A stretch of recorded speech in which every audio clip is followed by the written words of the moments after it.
Can you hear me now? There we go. These are the things you should check before you go in. So it hadn't selected my microphone. Oh my god. So you've deciphered all of that from, okay.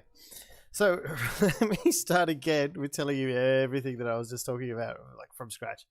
So essentially, so I found, I won't show them again, but essentially I found a bunch of old Plague Marines, Nurgle, demons and stuff like that, that I got to paint for a friend who's no longer doing the Warhammer stuff. But so I thought I'd do it.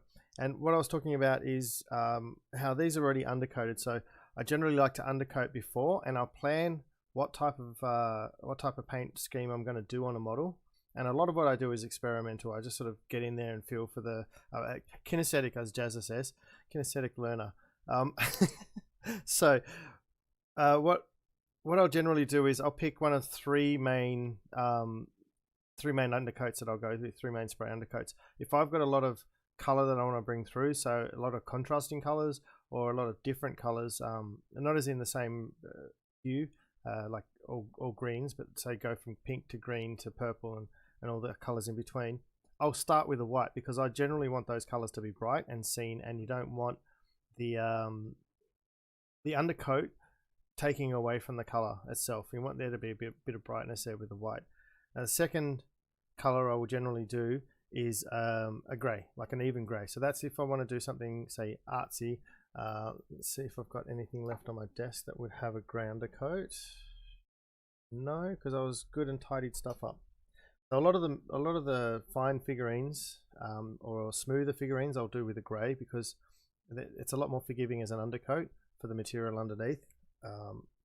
And then the third type I do is actually a combination of the white and the black, and that's the zenith highlighting. So generally I will spray black from the shadow and then the white from the other direction, and I'll stick miniatures upside down and all sorts of stuff on sticks when I spray, because it's all rattle can spray, it's not with an airbrush, and you sort of get a rough idea. The second step, once I've decided how I'm going to paint it, what colors I'm going to use, it's definitely undercoated. I use rattle can undercoats. Army paint is the best one I get, generally because it carries a lot of pigment, but it's a very fine grain pigment, so you don't get a lot of filling in of the detail. I prefer that brand from my experience. The second step is I'll pull all this apart and we'll start constructing an idea, but we get to a second stage. Now these guys were built for me for a commission a while ago. So Nick, if you watch this or you see this in the future, get in contact with me, thecardboardbunker@gmail.com. I've still got your minis, I've still got all the other ones as well. I'll hold on to them for you, and obviously if I get a chance to paint them, I'll paint them for you. So these ones here, they come in two parts. The main reason being, when I put them together, I may even take the arms off, especially if they're magnetized. Now these ones aren't magnetized, they're just glued. But I like to do it so I can get into the back details here. Let's see if I can bring this up for you. On that, there we go. So I can get in the back details here and also under the arms properly and give them a proper color. So when they're already put together, it's hard to get into the details, and then you can get into the bottom of the legs and everything. That's the second phase I usually go to, if that helps. Then we go to basing, and I'll let the miniature dry for a while before I get to the base. And that's when I decide on how I'm going to do the base. So I can go crazy like this one here. So this is a lot of cork sheeting. I think this is a cork tile that I pulled apart, and it's just lay it up, and I've got some materials in there, and I've got a base color. Oh, sorry, there we go. Base color here for the idea for the miniature. Now this one here was started and then stopped. I got lost with it, and now I just use it as an example for everything. I can go into this sort of sculpting here where we've got, say, a road top and some piping underneath, and then I'll come in with the texture gel. We'll fiddle with these a bit later too, or the fine, what are these called? They've called it mortar. Yeah, it's just like a gel or acrylic medium with grains in it, and so I'll build these up, and then I'll spray them. Things like this I'll spray with a grey, Or if I want to go for an even grittier one, I'll go with a black, because then there's a little bit less work to do. You can highlight them up and bring them out nicely. And this is just a straight cork base, just to give you an example. So it's just cork tile, which we get here at Bunnings. I think it's $6 for a few of them. They're about 1 foot by 1 foot radius, or square, sorry. Yeah, you get a few of them, 6 for like $12 or something like that, and you can use it a lot. So we'll get into these guys. So I'm thinking, should we go for a proboscis or pincers? So we've got the two options. We've got we go proboscis, got the big long dangly thing, or we can go for just the normal head. Either one. I know there's only you, Alfred, so you get to pick today. I don't know if anyone else can pick for you. If there's anyone else in any other chat. It's a private screening just for you tonight.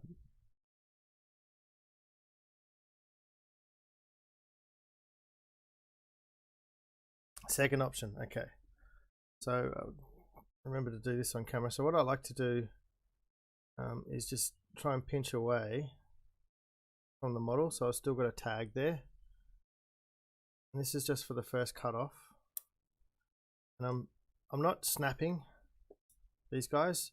I'm really using slow pressure to take the piece away, because I don't want these, even though it's got a flat head, I don't want this to distort the plastic. And then what I'll do is I'll come in and I'll try and bring it away.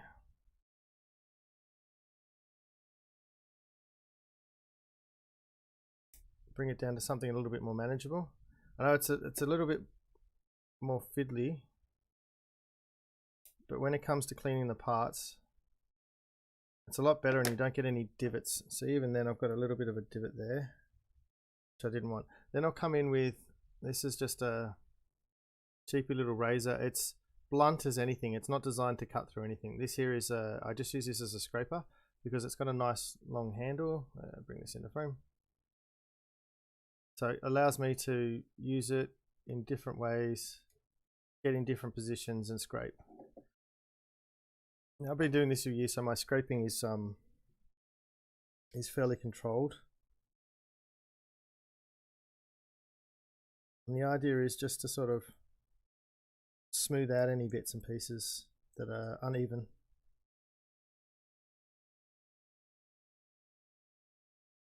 Okay. Then we'll come back into this one here.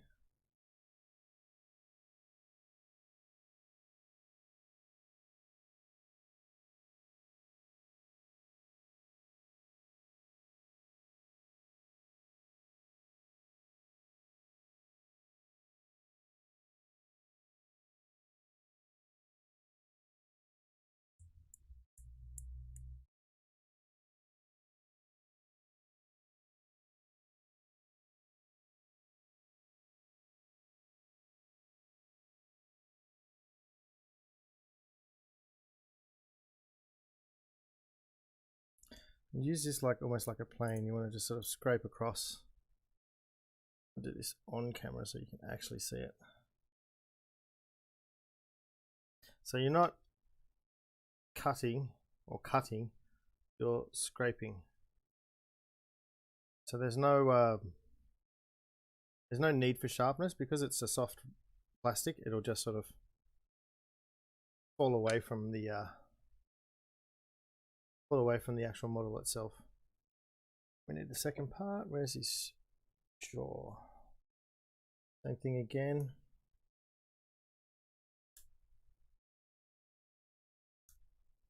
Takes a lot longer to build each model when you do it this way, but the quality will be top notch.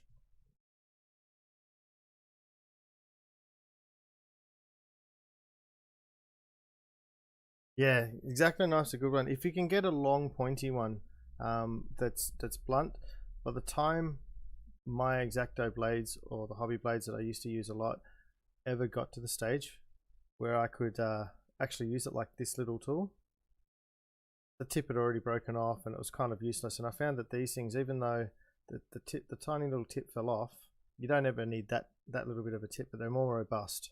So that one, I think I've had that one for 4 or 5 years. It's the same blade. I can't even take this off anymore. Oh no, I can't. Oh look, it's still on twists. There you go. Cheap tool, but fantastic. So this one here, I'll take my glasses off so I can get my head right in there. Undo this. I can zoom in. If I can get in a little bit closer. Tell me if that looks too distorted. Because it's a digital zoom, it's not a real full zoom. So the point here is just to sort of, you want to cut it without cutting, if that makes sense. So you can see, oh, let's bring this back out to normal. That's horrible.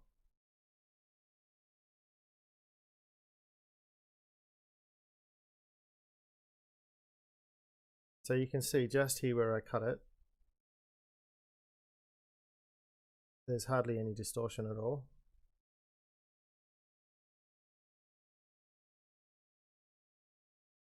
And then you go in and I go in and ruin it by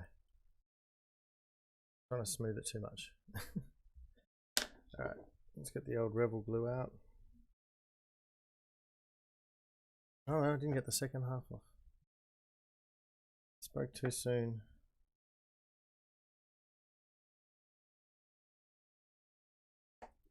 There you go.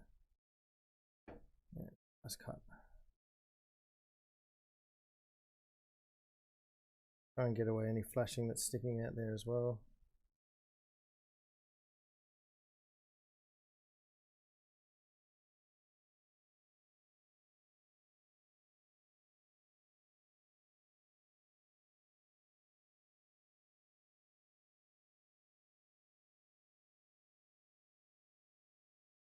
I need to put the glasses on to read.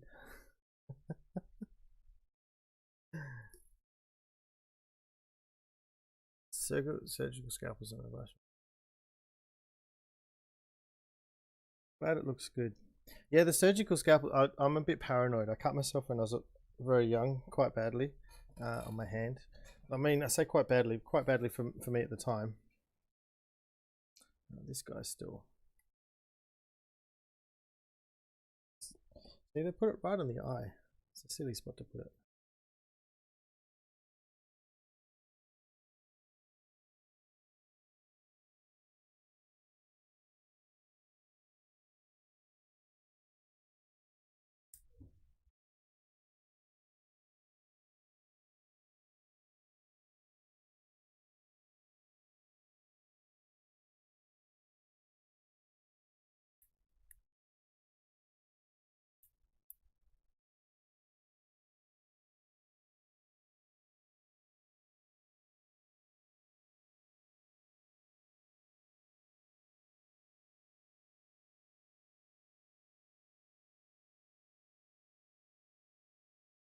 And by doing it this way, I hope I did that on camera at least.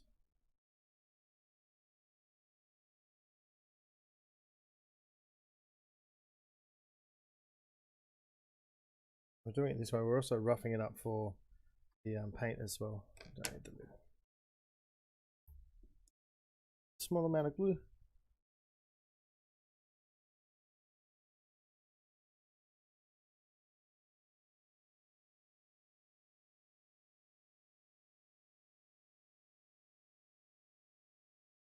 Now this is where that really nice sharp X-Acto knife scalpel would be handy. Because you really want to be careful. That's why I have it as handy as well. You want to be careful not to touch the glue when you're putting the model together. Now what I also like to do, if I can, is just put a tiny amount there. Just in the seam. And again, try and keep your fingers away from that. So we've got the head there. I think we'll just build one for the moment. I'm going to be here for like 15 hours. Okay, so we've got the head. We don't need that part now. So let's get the body out and together so that we can at least start doing bigger parts.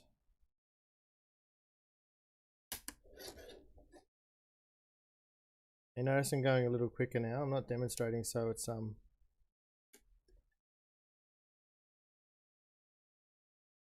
with practice things become faster.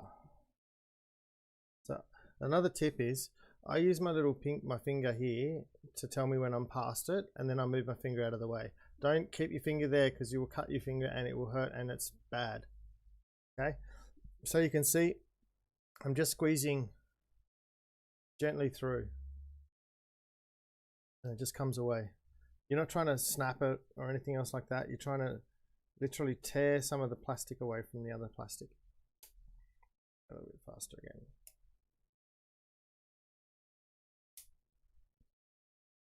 This one here.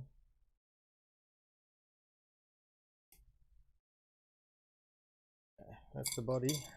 Let's get these away.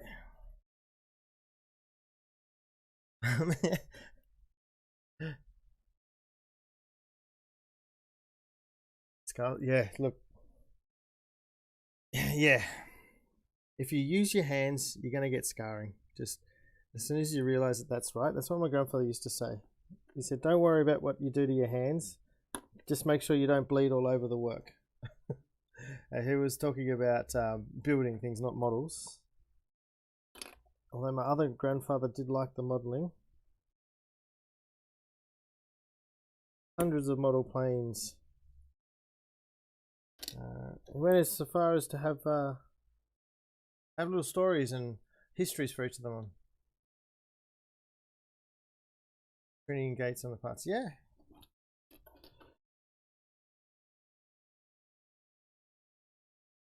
Because these ones would be pressure made, right? Like almost like Lego, but with a softer plastic.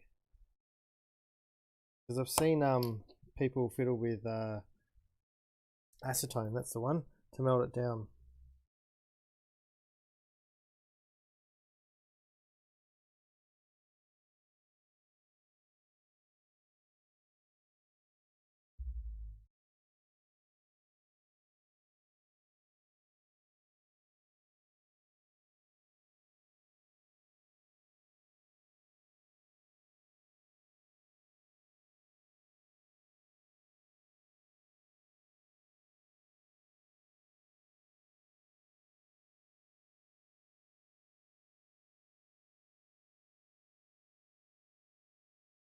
This one's going to be difficult.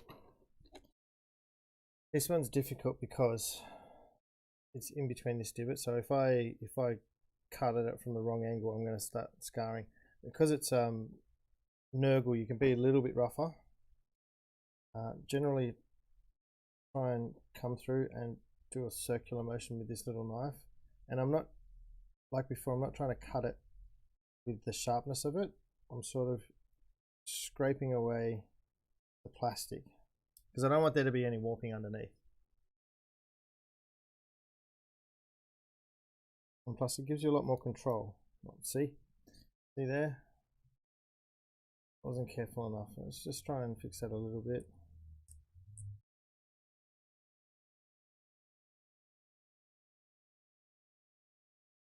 It's actually handy because there's some flashing there too, like on the writer's post.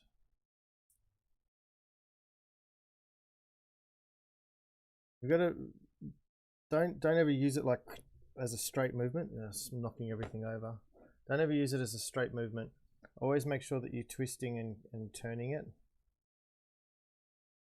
because then you'll get a smoother finish.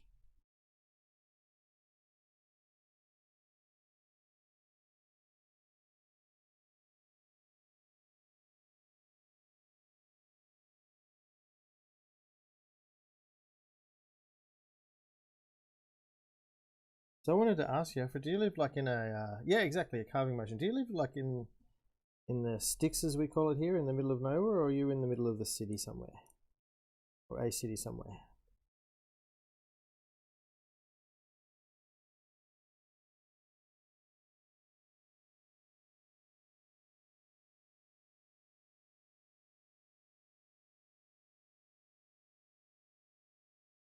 It's going to be painful to really knocking some of the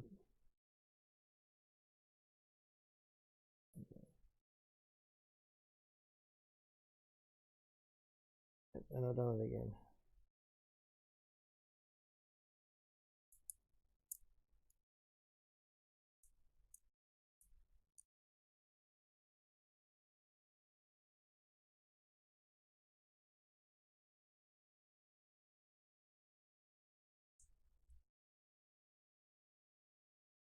Suburbs with lots of trees.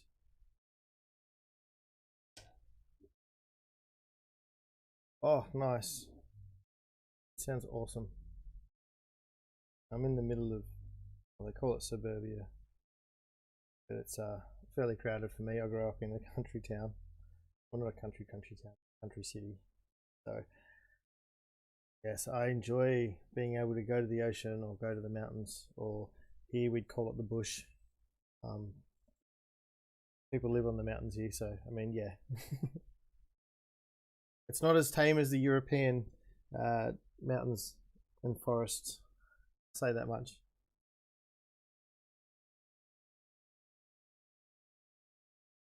Yeah, that one was fairly easy. It just sort of fell off. Oh, a bit of walking, but nothing too bad.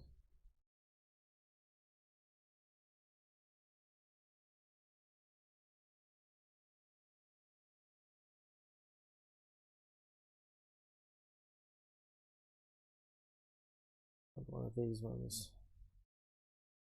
Let's try and get away some of this excess.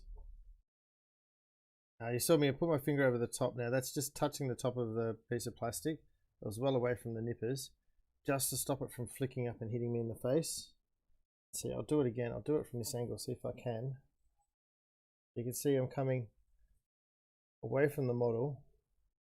I'm using my finger just lightly, yeah, that's a good angle. Just to lightly stop it. It works better from this direction.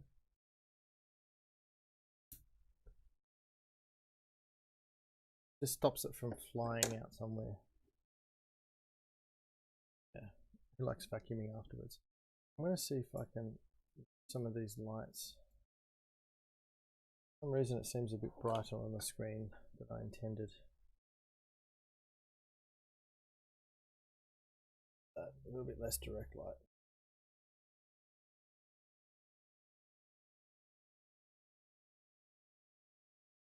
Is that less glary for everybody?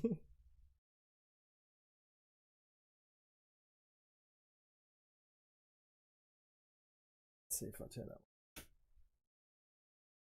It's not helping. I think it's this board I've got under here. I did have a really nice, well, when I got it, it was a perfectly nice cutting mat. I went to fetch it out while I was looking for models to do tonight, and it's not, you know, flat position anymore. It's very much warped and destroyed.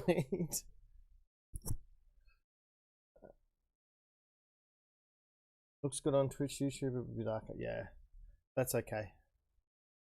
We'll just try and, I don't know, I'm nowhere near a professional setup yet, but we'll figure it out. Okay, so I'm going to do the same thing here. Just put my finger on it, get rid of much of the excess. And then again, it's a matter of just flicking it away. Just fell right off.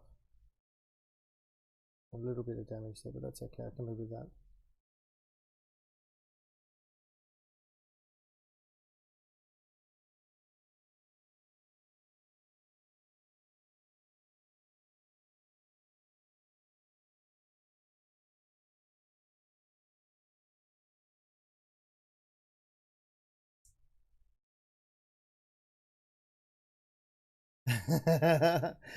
Once I finally get the Janus actually built, so next week, I think I've got next week free, and then I may be starting a job, I think it's a temp job, I'm not too sure, it may turn into a full-time job, but that's early morning for me, so it may be a chance for me to sort of get up in the morning and do, say, a quick 1 hour stream of the Janus every day. So it'd be like doing an episode every day where I could just work on the Janus for an hour. But but I'm just going to see how that goes. But all of next week, from 2 to 4 every day next week, I will be streaming the Janus. I'm going to do the evening streams for other things, but the Janus every day next week. So I'm going to keep it in the old world because it seems to be working. So yeah, I'm really hoping that we can get it still working there, and I've got everything transferred over. So now it's just a matter of flying it in a direction and then seeing if we can build up some of the armor, and I don't know, we'll figure something out. We'll discuss it in Discord. Yeah, so join the Discord. You don't have to, Alfred. You're already in there. I've changed the role names too, mate. So let me know what you think. It's trying to make it more bunker-esque, seeing as though I'm not just doing computer stuff anymore, computer games anymore.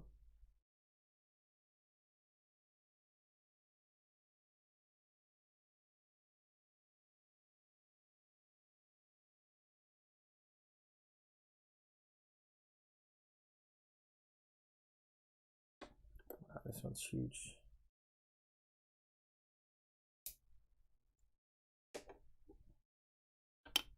I'm just going to cheat a little bit here and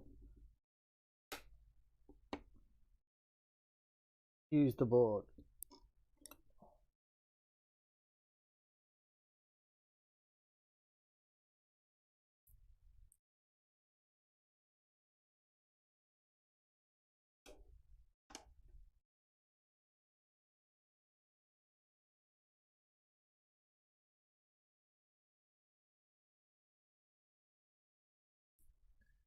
No.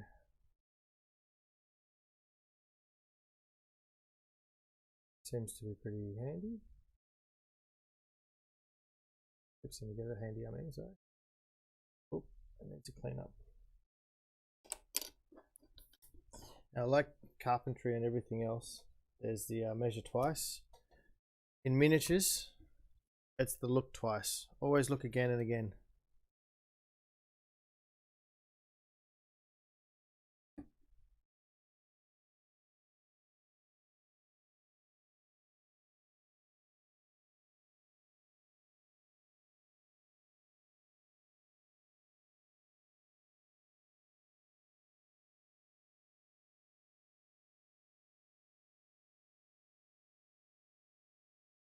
Let's get one of these guys out.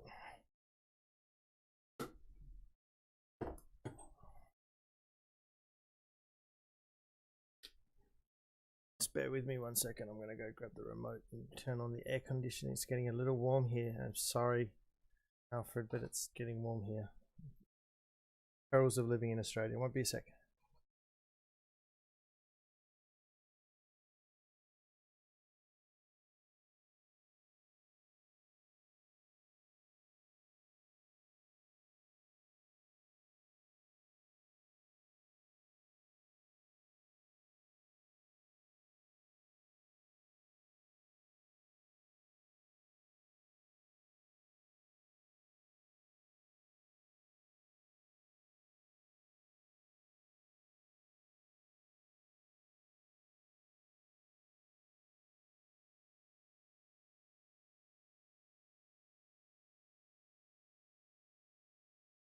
I have to say though, even though I've turned the air conditioning on, I have to say I'm jealous that you get to yeah, you can't strip past the skin. This is very true. There's been times when I have been so hot, I have literally been wearing a wet towel with a fan 2 inches from my face, and I mean nothing but a wet towel, to just try and keep myself cool. And this is in an air conditioned house, so that house was air conditioned and all the rest of it, but I wasn't doing anything. It's crazy hot. And I'm from Tasmania, so it's like down south. We don't get snows, although when we do get a snow, it's quite spectacular because it's so rare. But it's never like feet thick. It's always like only a couple inches at most, and only in the highest parts. Yeah, so I joke that in Australian terms, I'm fairly cold tolerant.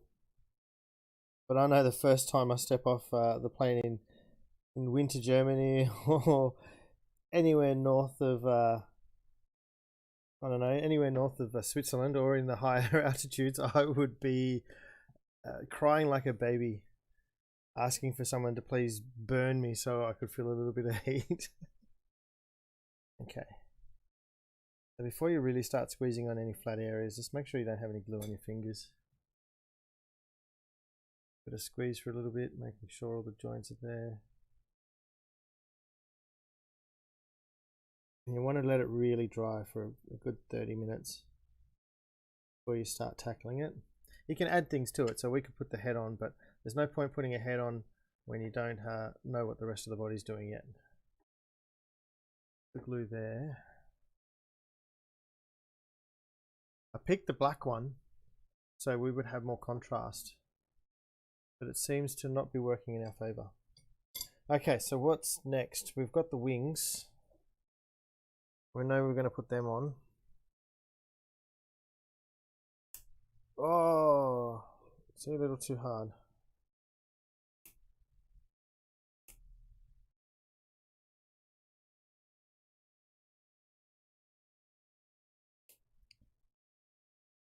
Take your time, don't get cocky.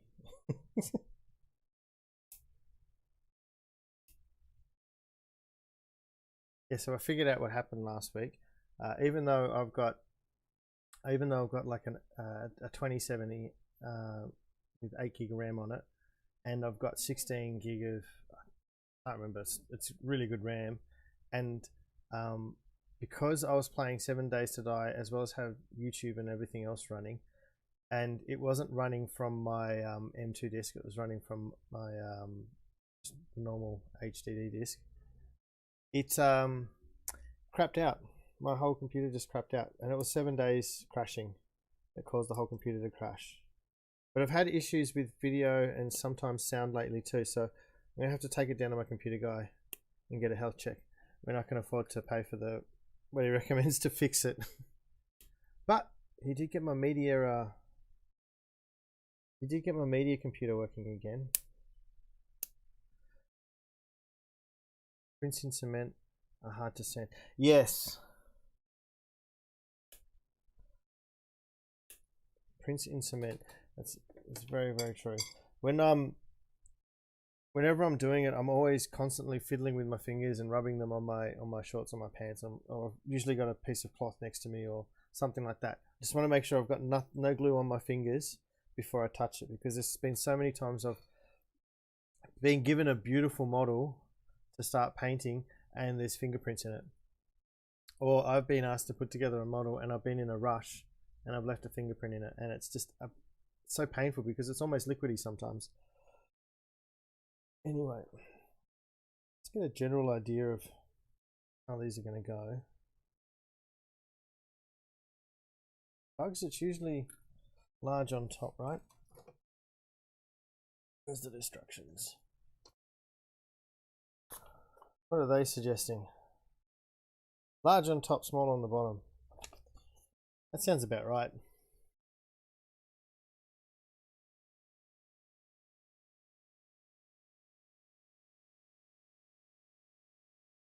Okay, let's start chipping away at these gates.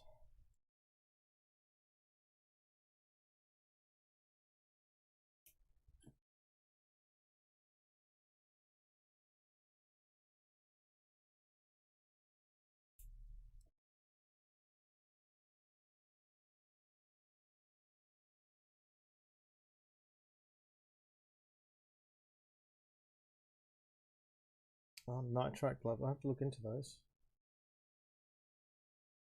Generally don't like to use gloves. I'm the kind of guy who even drives barefoot. I like to be able to feel what I'm doing. That extra. If you've ever watched a YouTube channel, Jazza, it used to be Jazza Does Art, and he now does one tabletop team. I'll have to look it up after. He's like me. We're both, a lot of artistic people are kinesthetic learners. They don't learn by reading something or by being told. We have to do it by hand. We have to get in there and use our fingers and hands. If we don't, generally speaking, oh, that one fell off too. generally speaking, we won't learn as well. So yeah, sit with me while I do it, correct my mistakes, and once I've got it down pat, you don't need to teach me again, it's done. I've learnt it for life.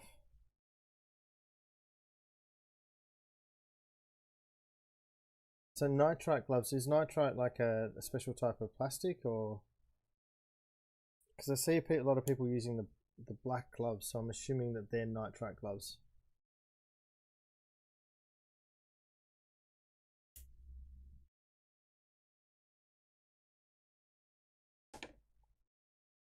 Down to the kniffy knife.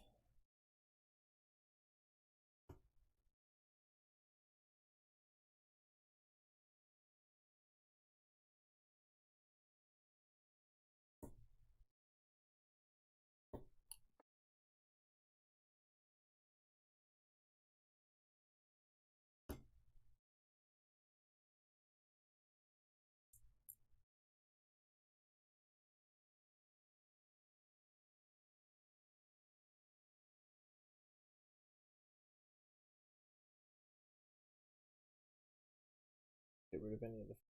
There's to be a lot in this one.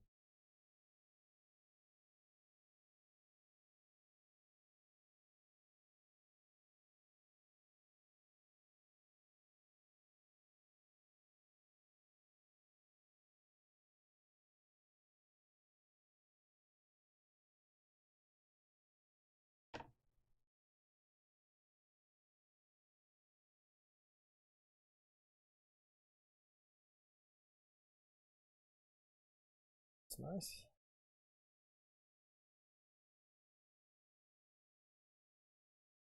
With something, with a model this big, you know, I might paint it with all the parts off, unless I want to do something special. So if I want to say doing something with you know, light play or anything else like that, and I didn't want the natural light just to play on it, you know, you put it together for that, so you can make sure the shadows are in the right spot. But when you're playing it, doing it like this, where it's just going to be a model that's painted and sitting there on the tabletop, you don't need to worry too much about painting it, you know, in one piece to get the lighting right. A lot of the time you can fix the lighting anyway. And big models like this, you sort of want to, I don't know, give yourself opportunities to make things awesome later on. So if you look at something that's dirty but has a lot of light on it, it will still lose its dirtiness, if that makes sense. Solvent proof materials.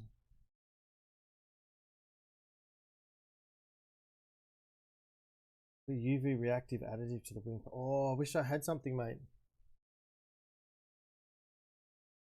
I wish I had something, pearlescence or something.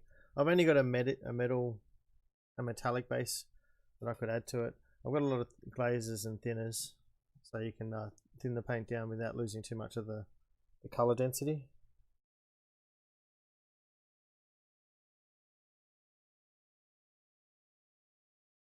Actually, I can't wait until I get my new compressor mic, because currently I've got this big gaming headset that's designed to sit on your head as you face forward to play games, but I'm hunched over like a I don't know, I can't think of anything that isn't classic so, yeah, hunched over like a you know, crazy person. There we go, because I'm a bit crazy. Oh, there you go. Also cut that off. And this is just my natural sitting position, so when I'm doing miniatures anyway, I've completely fluffed that. It's disgraceful. Try and make it look like it's a little bit more natural than.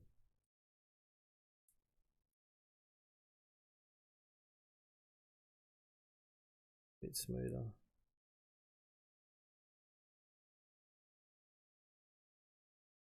We have a cat playing underneath.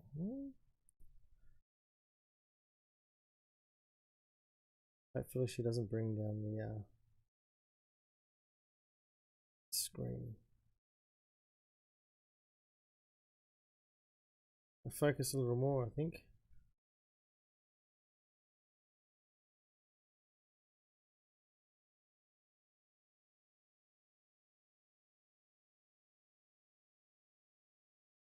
we'll figure that out in a minute.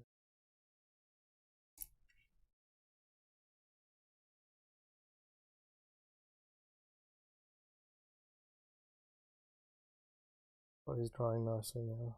Still a bit glistening.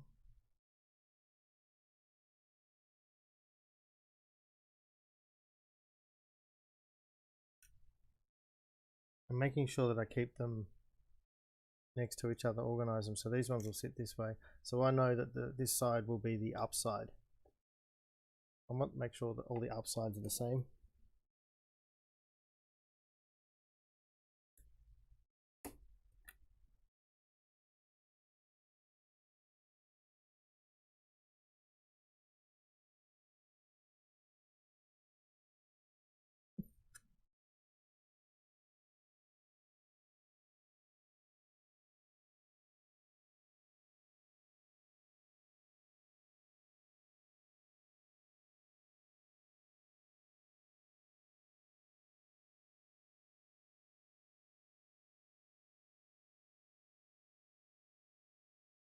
Okay.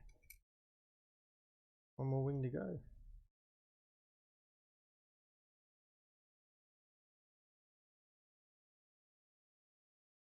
Yeah, I know. I'm not looking forward to gluing these bloody things on. Honestly, I'm gonna get my little drill out in a minute, and we're gonna do some pinning. So we need to make sure that the position's right. And yeah, I may have cut this little part out too soon, because this will help me figure out exactly how I'm going to position it. But the wire I use is soft enough that if I can get a small amount in here, it should be enough to allow me to bend it to a right position, if that makes sense. Hopefully not make it look too warped. That's the idea anyway. But this is a thought process I've only had today, so I don't think I was thinking about doing that before. I think I was going to put on a movie, glue on a wing, or put on a TV show, glue on a wing, and make sure I didn't move for the entire episode. Or something good like Babylon 5 or another good show.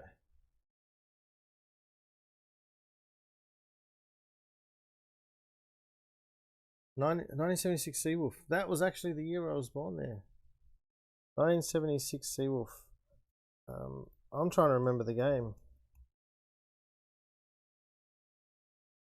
I mean, I played a lot of arcade games in the day. I'm from the generation that the first console sort of came out with, the Atari and Sega Master System. Okay, so we've got the legs to go. Yeah, we'll get all this off so we've got everything in front of us, because it might be handy to put the legs on.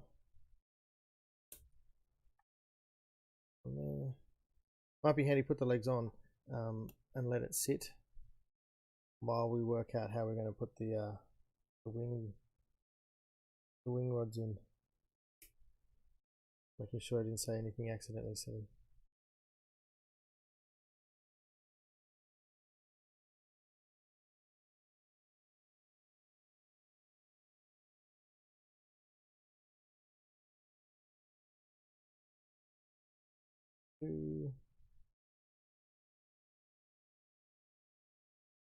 Doing this almost camera, it's a bit silly.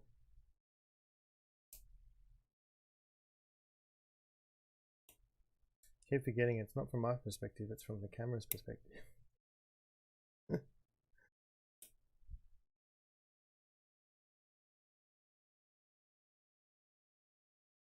Yeah, I do remember that one now.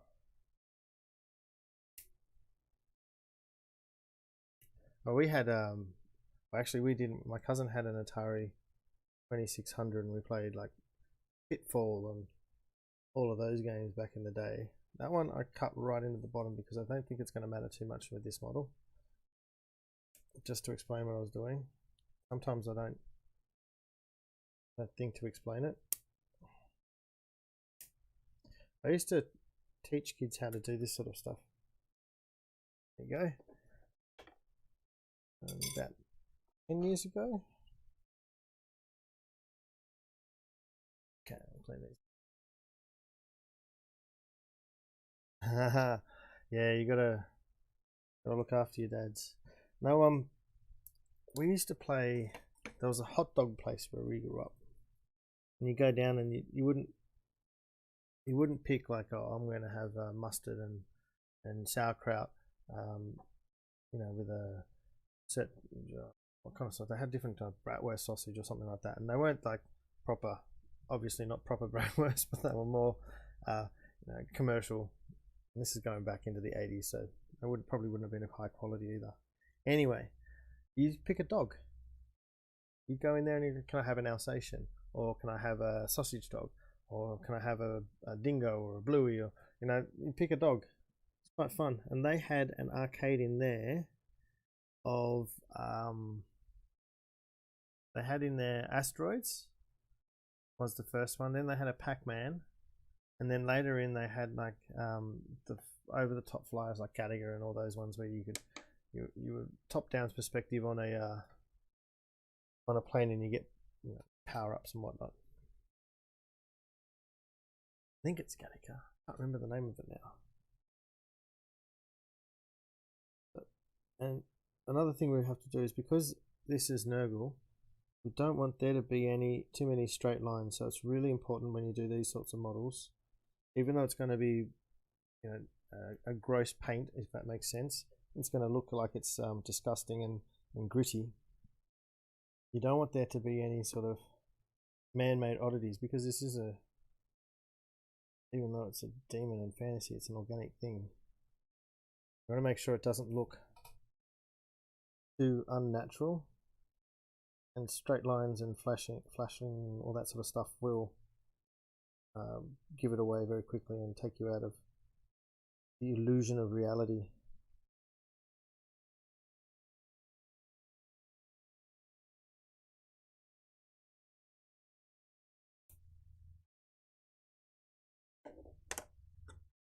I'm going to assume that these back legs are basically useless. Just sit there like that. Even these are going to be fun to stick in. Gallagher and Galaxia were spaceships, and then 1942, 1943 were P-38s. Yeah, so it would have been 1942. 1942 was definitely the one.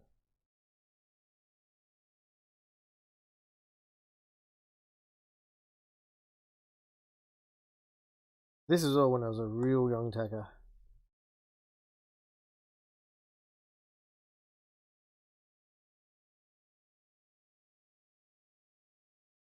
Back before I knew anything else. It's actually still there. I went back with my current girlfriend. When did we go? We went back about 3 years ago.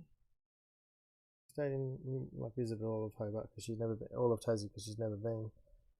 And yeah, we drove past and it was still there. Nearly got into an accident, stopping to have a gawk at it.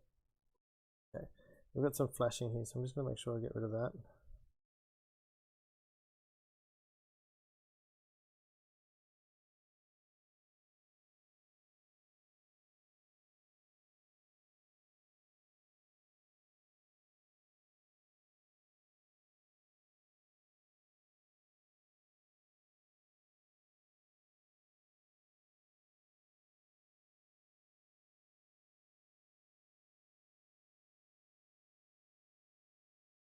Same thing again, keep them on the same side.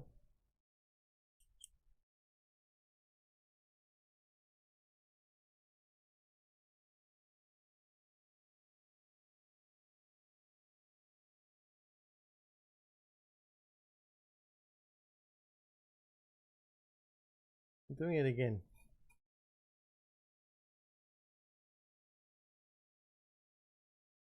I'll get used to this and eventually have a proper setup. Save the cookies up for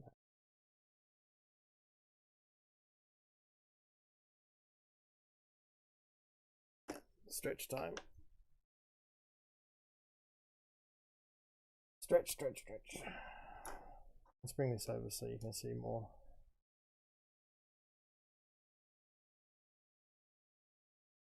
I might do it this way now. I can.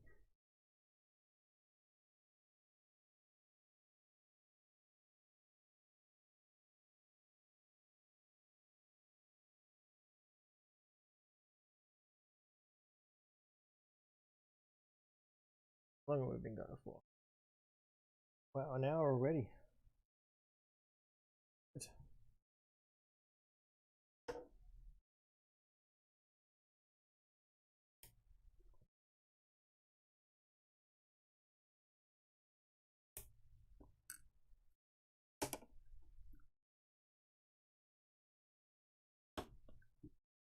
Some of them just come right off and there's no distortion, like those two. Others are, you have to pry delicately.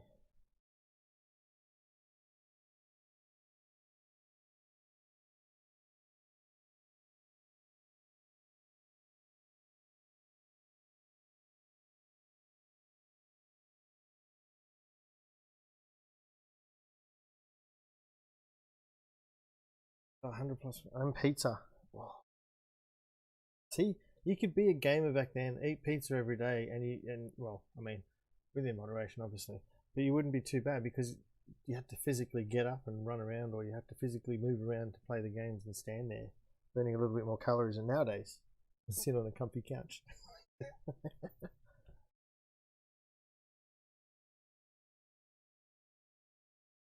We had a place that had laser tag.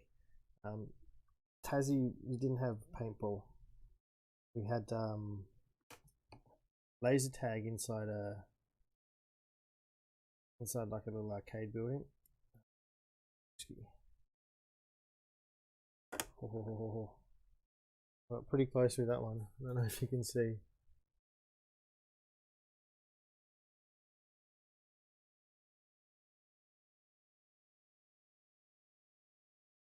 That's it. There's barely a millimeter off.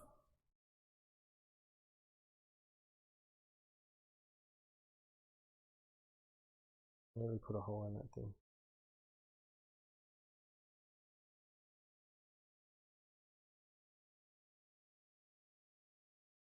Side? Yeah, it works.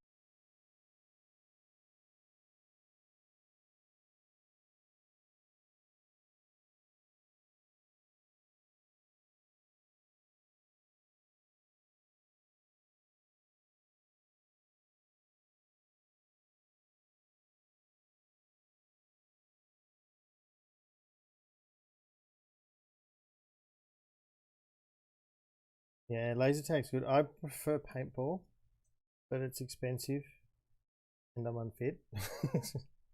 Plus it hurts. No, I like enjoy the paintball. Just the fun and getting in there. And generally, I play with my kids. It was a tradition to do that for their 16th birthdays. Invite a bunch of friends, and we all went down to paintball. And the last time actually was late last year for young Ice Pen, and he yeah, we all got shot up a lot. There was a lot of damage being thrown around. And plus, because I'm the age I am, I had to come home and take a couple painkillers and then organise a physio visit for soon after. That was fun. That was so much fun. And it's good if you go down, you get your gung ho people who want to charge in and do all the fun stuff, and then you get your others.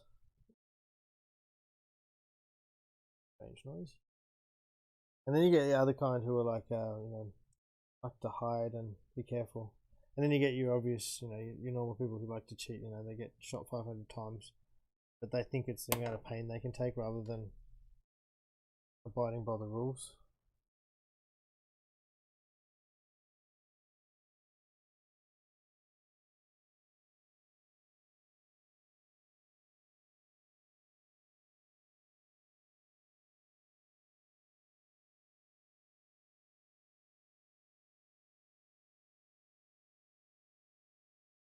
I have a feeling.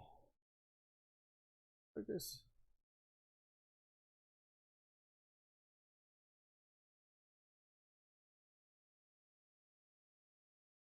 Yeah, should never do it with work people. Okay. It's just shows you their true nature, and then you have to go back to work and be, you know, if they're not very nice people, if they're being a-holes and cheating, you go back to work, you don't like them anymore. You know, as well, unless it's like friendly, like you guys know you're doing it. I don't know. Yeah, generally, if I was playing with some people at work and then they cheated at paintball, I'd be miffed for a while. Didn't gossip. People watching this later don't gossip.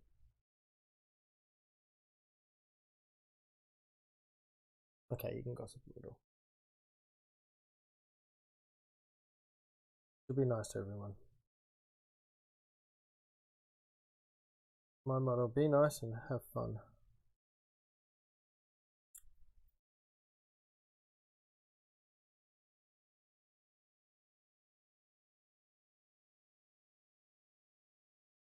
Sit up straight for a second there. Head on the side there.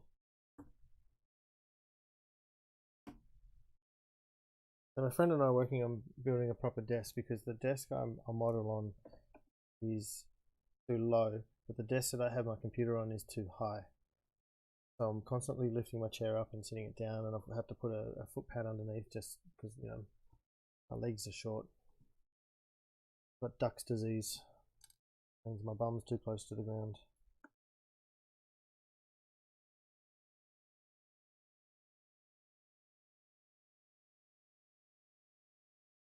Too Tempest.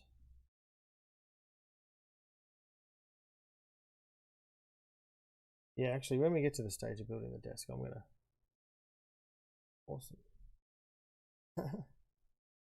Hey Mel, how are you, Melody?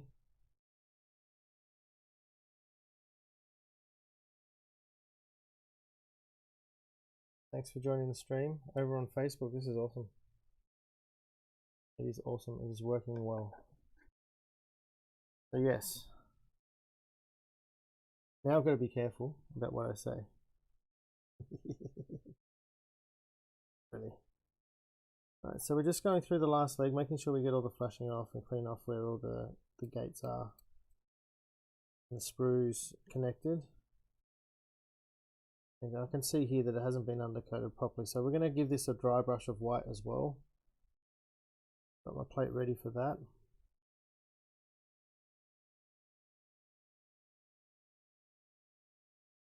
So we've got the body, which should be nice and dry now. I'll bring this up and show you.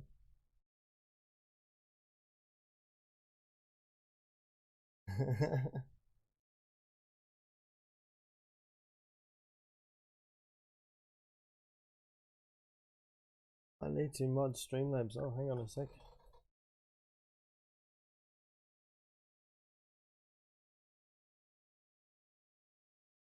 Too many caps. Sorry about that. I don't know. I can't remember what the limit is. Yeah, I'll keep it to less than 10 just to make sure. Sorry. Sorry, dilettante.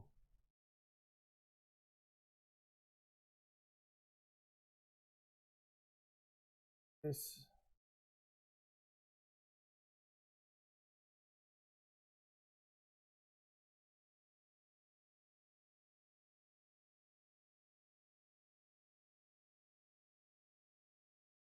Yeah, did that kick you out completely? I hope it didn't.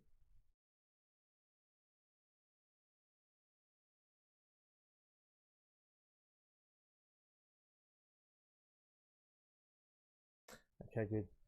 Yeah, there's a caps lock limit. I think it's the default for. Oh wait, is it? Fly on my foot. Sorry, there's a caps limit on my Streamlabs moderator.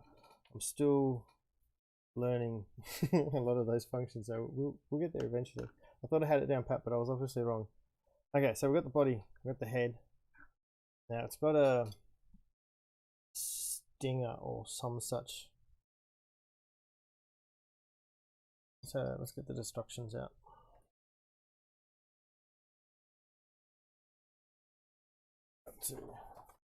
Flicking, glue all the impossible things on.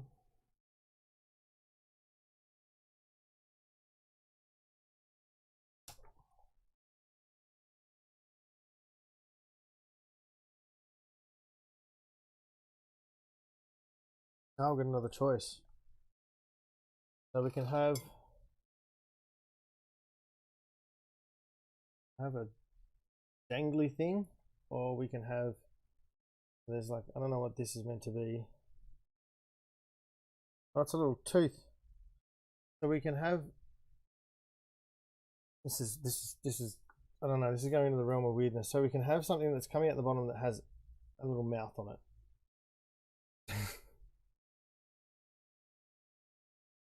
I know chaos is a bit funny. Let me get some more light back in there so you guys can see that better.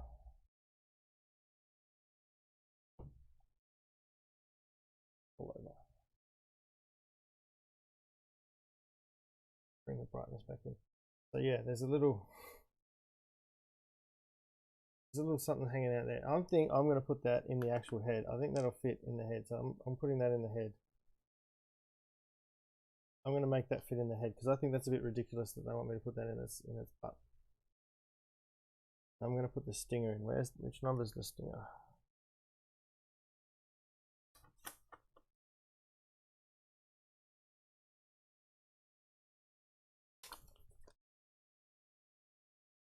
Yeah, that's this one. I'm going to put the stinger in the butt because I think that's where the stinger needs to go. And I'm going to put the alien-like mouth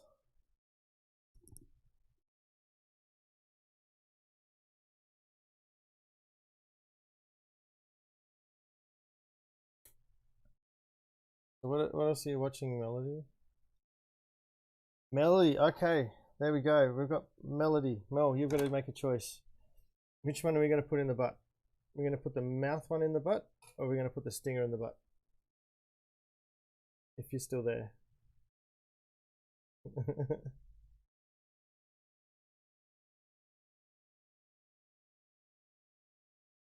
We'll give Melody a chance. Come on, Mel.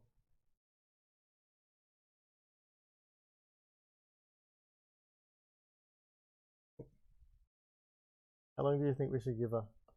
Maybe she's gone off and watching something else.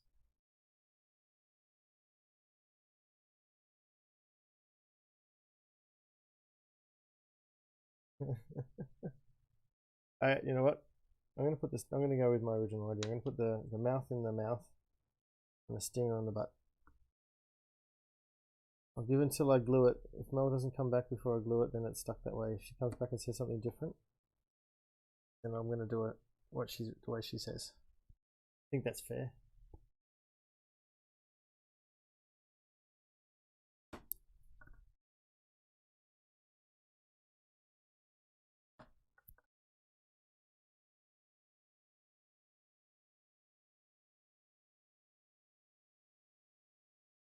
I'll clean them both up because my idea uses both of them, so it doesn't matter. I'm not going to put the stinger in the mouth no matter what anyone says.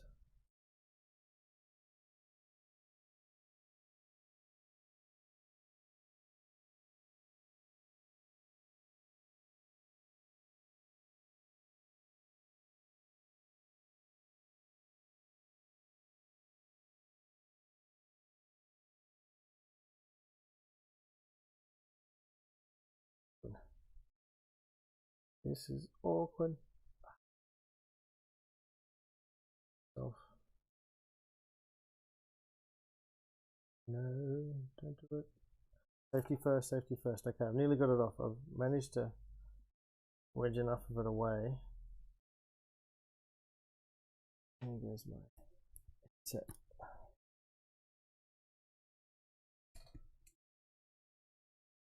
I'm going to give it another couple of minutes and then I'm going to take a break. I'll come back and we'll do some, hopefully get some color on this. Now we're going to do blocking color, so Leslie's gone. Kind of use this as an example here too, so there.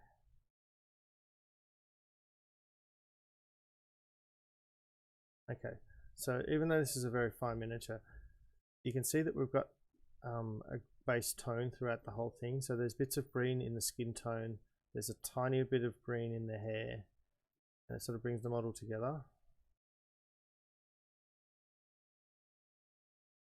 And this uses a subtle shading and a lot of inks in the hair, but it's basically the colors blocked out. So we'll pick a light tone to put with the white when we dry brush it, and then that will be the base coat that we put on it, and it will be a heavy dry brush. It won't be like just a light sort of touch on the top. It will be a heavy dry brush to make sure we get a lot of the base color on there. So we'll come back and we'll think. I'm thinking like a pale olive green. I may be able to dig into the paint chest and see if we've got something that the right color. Yes. August. Okay. Oh no, network error. Well, hopefully the snow hasn't knocked this stuff down that gives you your internet over there, mate. Okay, let's glue the head on. I think it's safe enough to do that. But the way I like to do this one is just get a small dollop without squeezing anymore, just circle it around. Always try and drop the glue back as far as away from the edge as you can. I think the cats are going crazy. Hang on, let's switch to kitty cam and see if they're going nuts.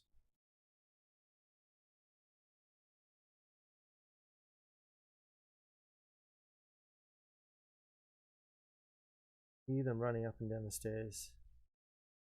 No. I purposely left the light off up there because I don't want you guys to look up my stairs.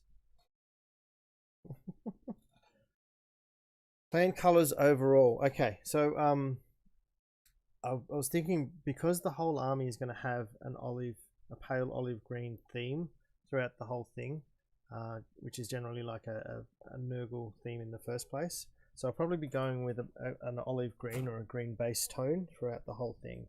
But as I said in the beginning, twice, once with the mic and once without, I want to get in the all the different other colors. So I want to put some pinks in there. So pinks, I mean like a reddy purple color, closer to a red, but with a bit of purple in there. So I might mix red and violet for some of the veins and the carapace. But the whole thing, let's dig out the chest. Okay. Yeah, as I said, I used to teach kids to paint, and then I used to do commissions. Now commissions are very hard to do in Australia because the models themselves are quite expensive. Okay. Let's very carefully, don't lose anything.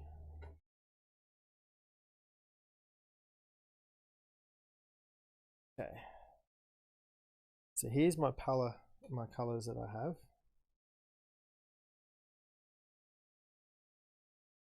Okay, my hand there to make sure. So I've got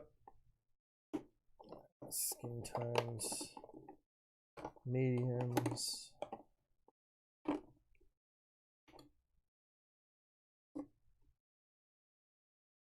reflective green in the model color.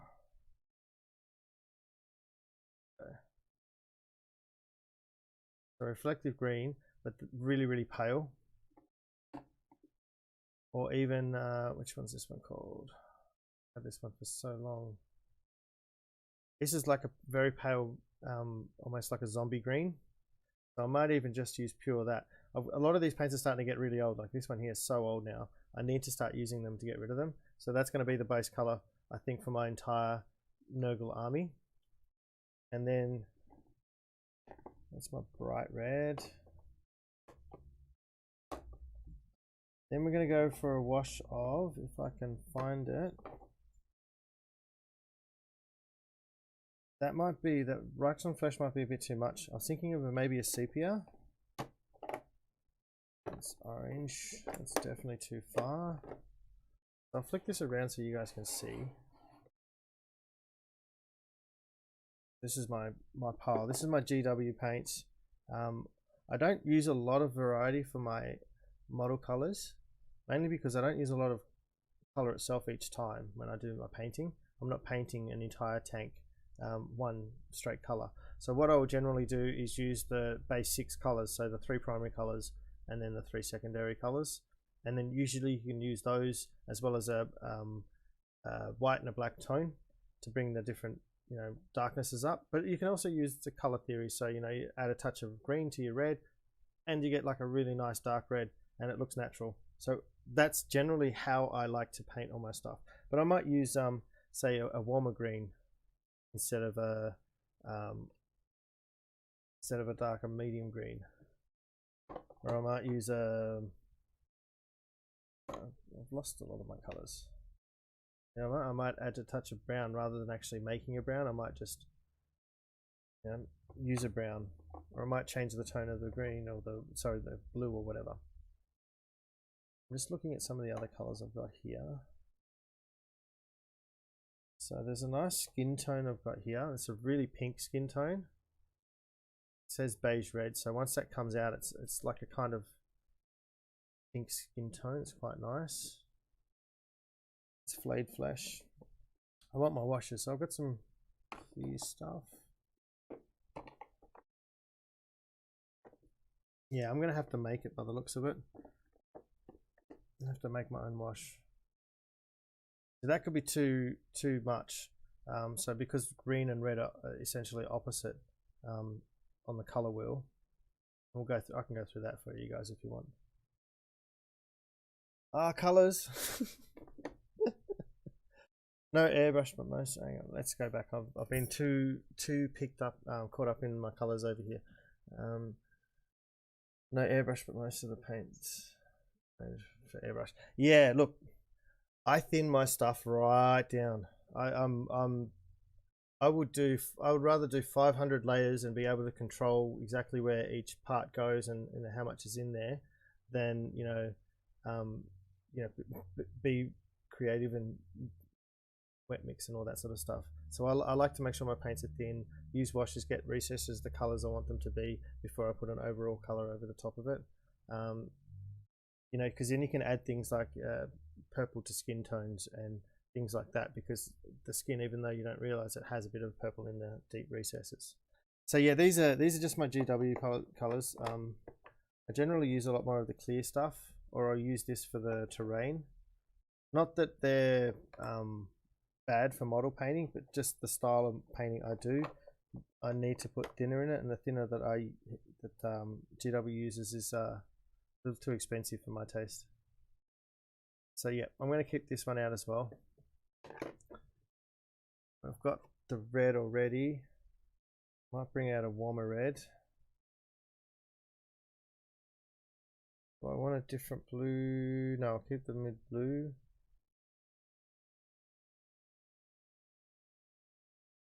I'll go with the mid green. We'll put them back. Now I've got a shade. Do I have a sepia? So I've got a sepia as well.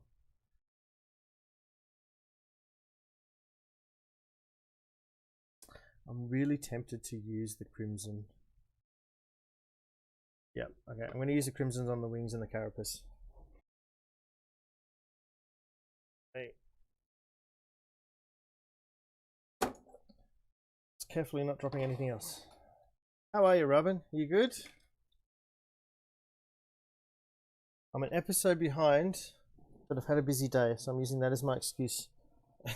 My plan is first thing in the morning, sit down with my coffee, speaking of which, and watching your video as I relax in the morning.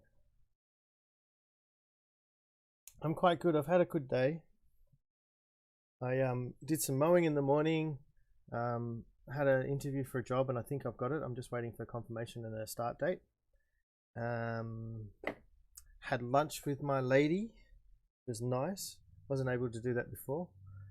And yeah, came and dug through my garage. Actually, I spent quite a few hours today and yesterday digging through my garage, looking at all old modeling stuff. Actually, if you follow me on Instagram, I don't know if I put a link in my YouTube, but yeah, look for Pyburn YT on Instagram. I put up photos there, or I'll put them up in the Discord, Or I might chuck them up in your Discord too when I find when I get some models finished. But yeah, I've talking about bases before as well. So I fished out some of the old. This is like a Roadworks one, so I might do a bit of that after my break. And yeah, so stick the head in. Mel hasn't come back, so the alien mouth is going inside the actual bug's head. So we need to do some trimming here first.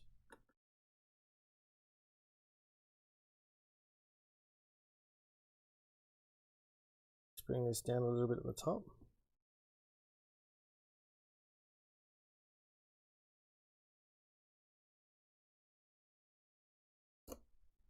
It's just got a bit of a ridge on it. I'm trying to get rid of that ridge so it'll fit a little easier in the mouth.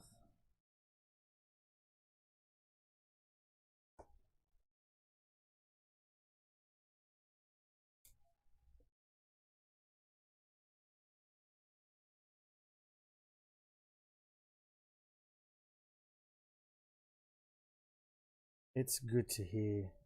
Nice to relax. And a man who works as hard as you do, mate, deserves to relax. It still looks a bit awkward. I might have to get the clippers out.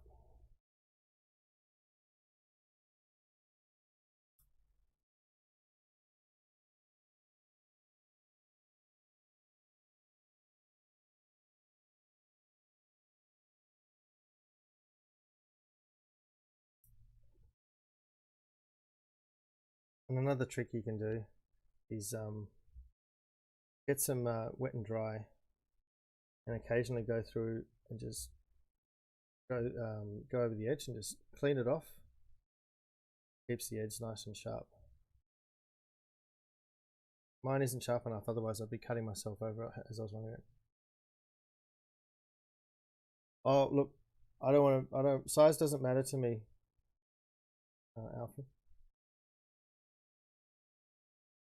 But I would say from what I have seen and the videos that he's done, in a shorter period of time, Raven Shield has completed a lot more than I have. Not as in like the amount of blocks put down, but the organization, the layout, all that sort of stuff is a lot more organized than mine.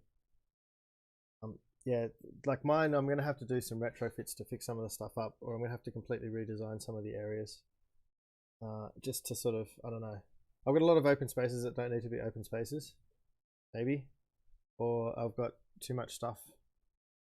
There's a lot of questions going on about the Janus. But yeah, so as I said, I'll have some streams, not tomorrow, Friday, but definitely all of next week. The 2 o'clock stream will be the Janus. Unless I get called up for a job. Is that looking a little better? I think I'm just going to have to cut it right off here.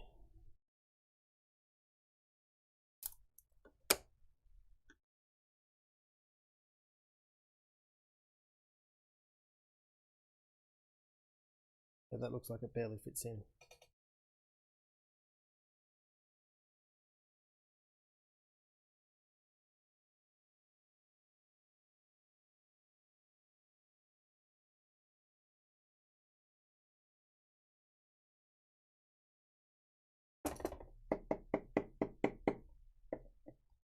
Just tap the glue down. I put a little bit too much on here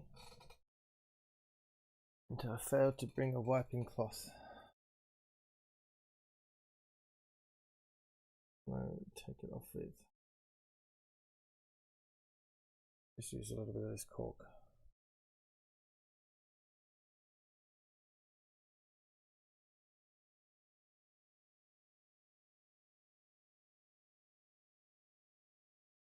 Just a little bit too much glue on that.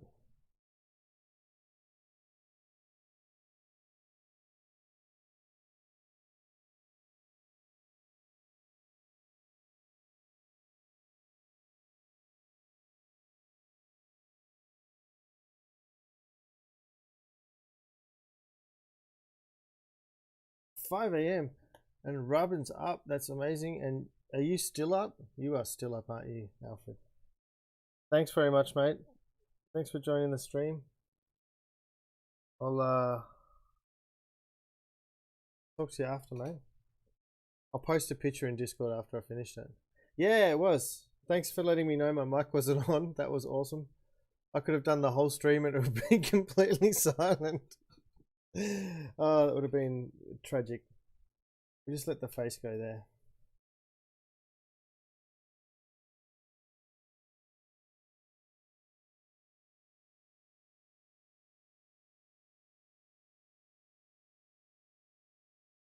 So how was your day today, Robin?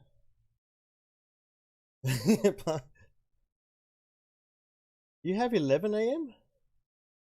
It's 5 a.m. Are you in America, Alfred?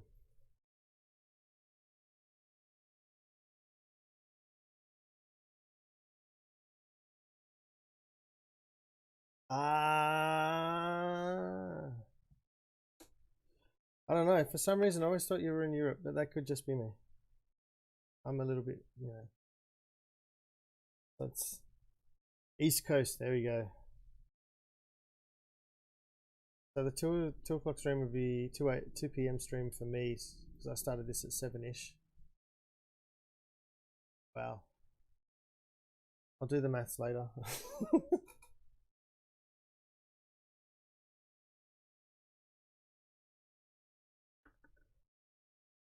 Still a little bit of fleshing on that.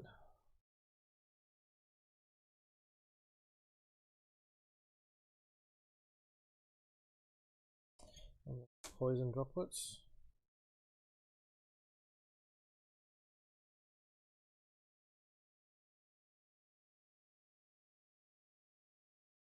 My friends hate building models with me. Yes, we do. Oh, later, mate. Yeah, we definitely do need a modeling one. Sit.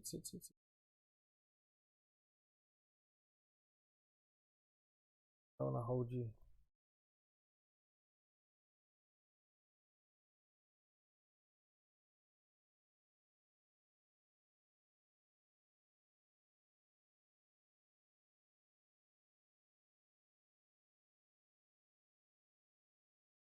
There we go. Oh, no.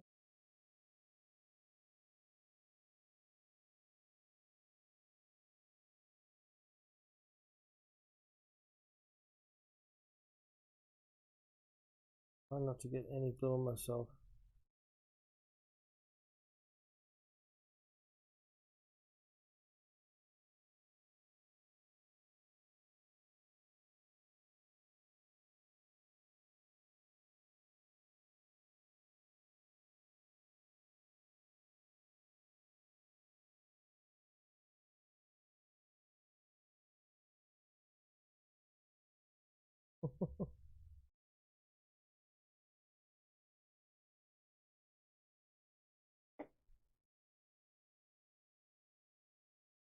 Thank you. That's one of my favorite tools for when I'm gluing these things together.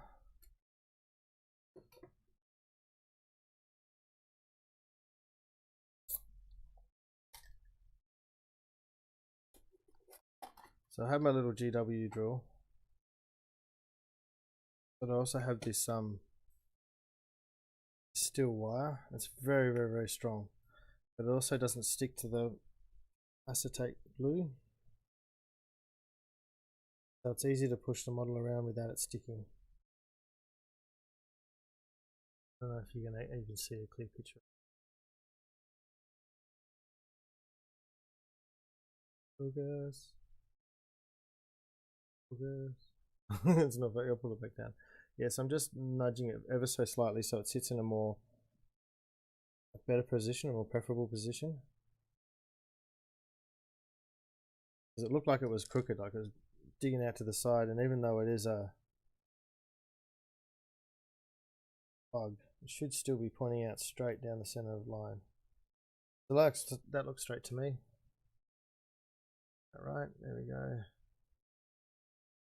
Right down the center line. I'm not doing a very good job of getting it down the center line for you. There you go. Now, these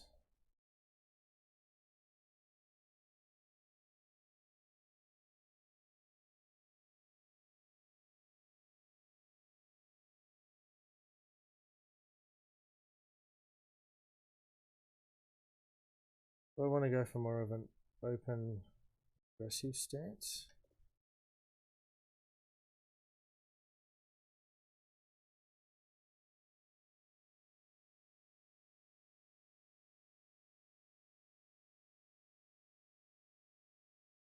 Yeah, it makes these look dangly. I don't know if I like that.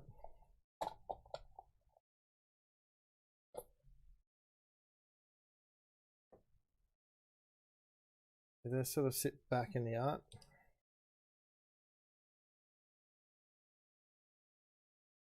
White on white, that's a good way to do it.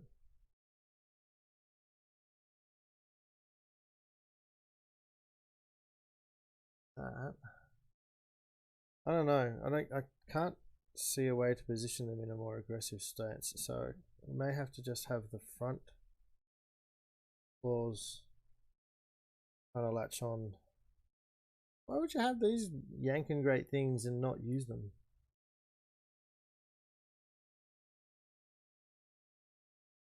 That way. But I also don't want to attach these yet, because if these are going across the body, if these are going across the body, it's going to be difficult to paint under there, and there's a lot of pocky detail there that we want to have fun with. So I think this is going to take up my this one model. Now, if I was doing this as a commission rather than just for myself, I would have, you know, a whole table set out, and they'd be in an assembly line way, so I could literally pull down a board, paint the part I was painting, pull down the next part, paint the paint I was painting, and go on and bring it back around. Or with squads. With squads, generally what we'll do with squads is because they're pretty much all the same, like Space Marine's easy, or anything like that where it's fairly uniform, you can just have the whole lot set up and, you know, do 30 at a time. So you've got 30 at state base coating, you come back in and go 30 faces, 30 hands all at the same time. But I like to spend a lot of time on my model, and I want each model to have the same sort of theme, but they will generally be individually painted. So in this case, we'll leave the legs off, but I have a feeling the wings will need to be on.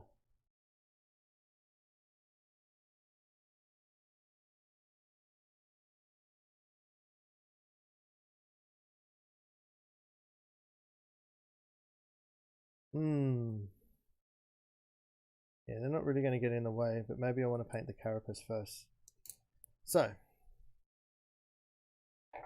how do you paint spindly, tiny little things like the wings? A head, actually, I think we can put the head on.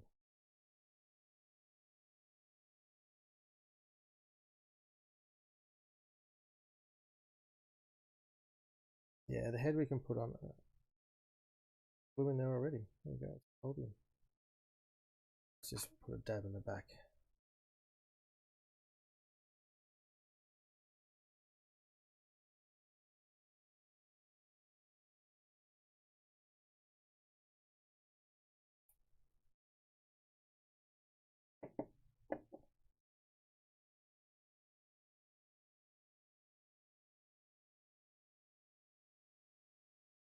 Oh, see, I've knocked the tail.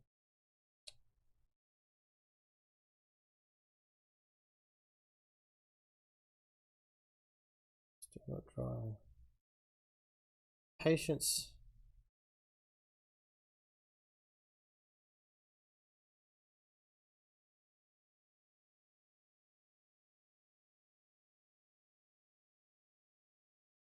Seems safe there. So we'll get our little drill bits out now. I have these DW in drill. This one's for either one.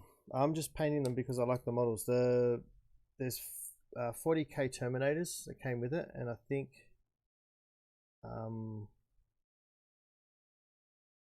there's Plague Marines that came with one of the starter packs. That came with Plague Marines and the new Space Marines with the Primus armor, I think they call it.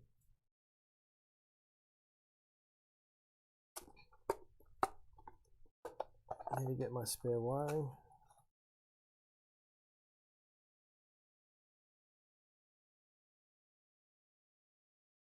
I got these tiny little brass things. I don't know what they were for.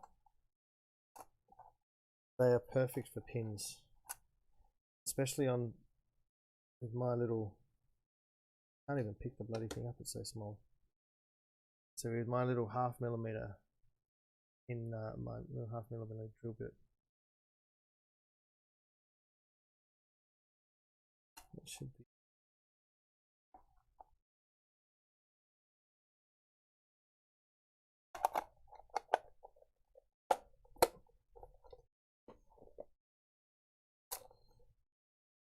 I think these models were originally for a friend of mine. I won't say his tag online. His name's Paul. He was sort of getting into 40k. Another friend of mine, a friend of ours, and he was going to pick Chaos, and then Love came around, and he got disinterested in doing Warhammer.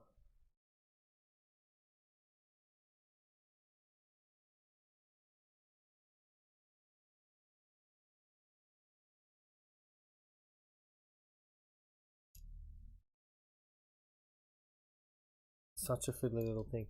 You can't put too much pressure on these ones because they're so thin they'll snap. So I kind of want to go through the thickest part before we even put any real pressure on. I just want to get a starter hole and just try and follow through the thickest part. We don't want to go in too far either.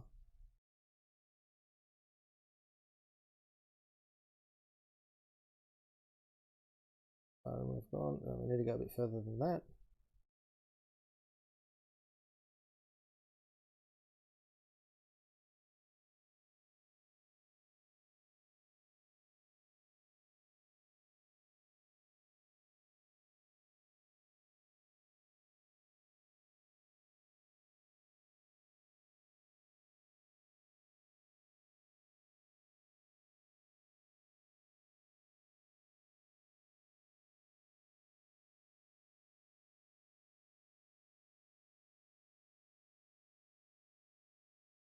Now I'm only putting a small amount of pressure on here.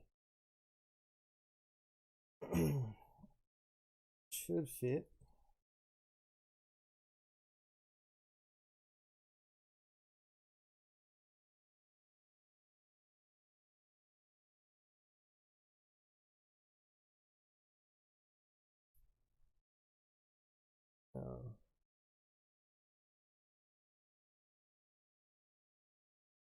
This has a thin coating on it, which you should sand off, but I was clever, I didn't bring my sander, so I'm going to scrape it off.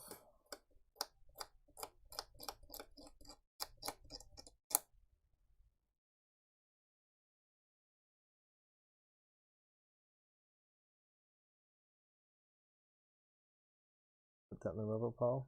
I generally keep a lot of these little rubber piles off to the side when I'm building and painting. When I get to the base, especially like with a bigger base or one of the flying bases for these guys, you can put all the little things like that in there as well, and they will build perfect little, ways to disguise wiring and things like that. And you can sort of spread it out, and you don't have to buy expensive rocks because you're going to have tons of this stuff left over.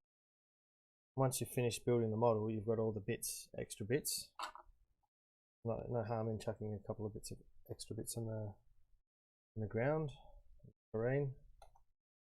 So yeah, these are really good for that sort of stuff. And you keep all your little scraps, wire and all sorts of stuff in there too, because they'll just accentuate what you're doing. Okay, so we should have a nice little 1/2 millimeter hole for a 1/2 millimeter piece of wire. Get it encoded. And wide as far as I want it to. We're going to get a bit of super glue.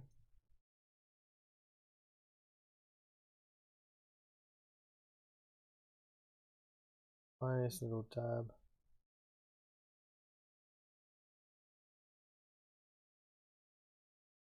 Just on the edge.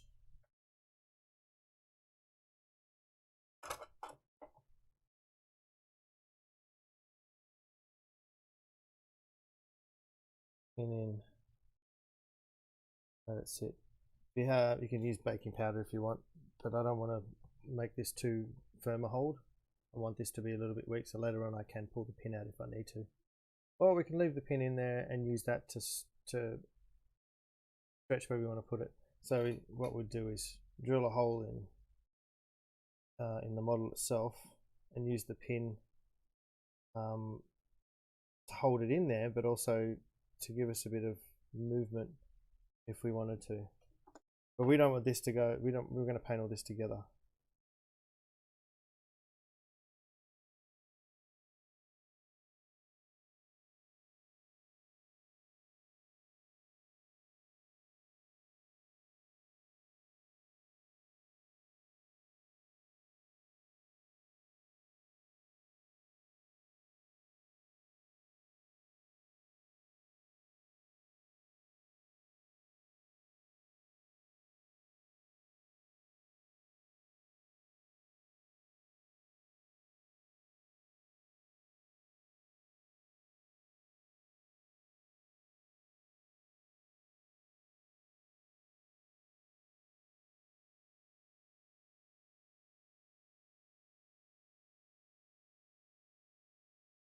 That's pretty much done already. So I'm going to give me about 5 mil.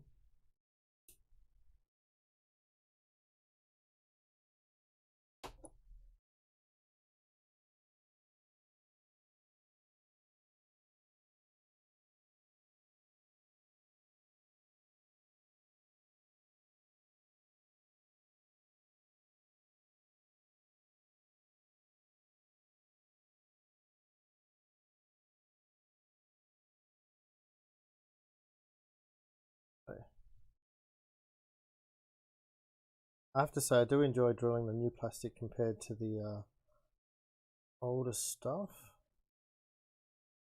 Just give it a backwards twist when you get to the end and you'll pull off all this spooling. Look at your jumper.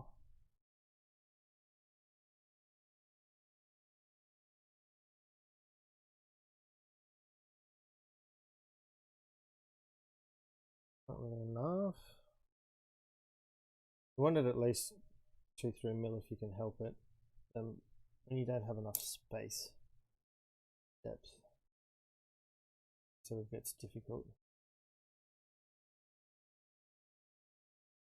That's what I'm saying, yeah. You don't have enough depth. It gets difficult. Yeah, of course it gets difficult. When you don't have enough depth, there's not enough hole on there and it'll fall away. We're not trying to make anything permanent, obviously, but we want something a little stronger than nothing. So again, another little dab.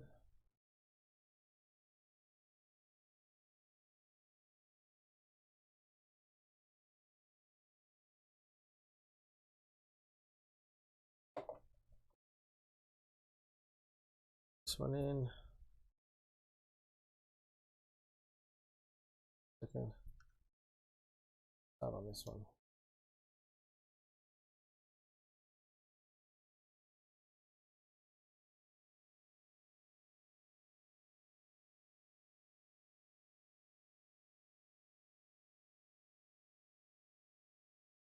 I want it forward, want it down. I think down's going to be okay. Looks more menacing with his mouth tongue, alien tongue.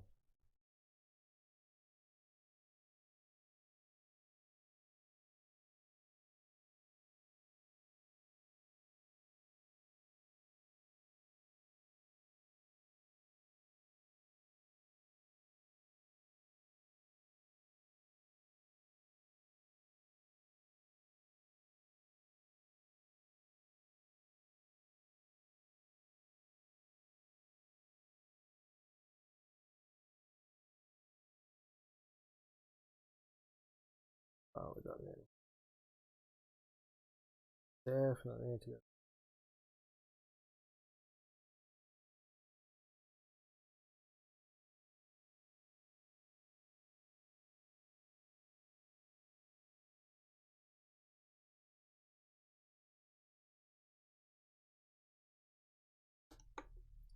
Headset's coming off again.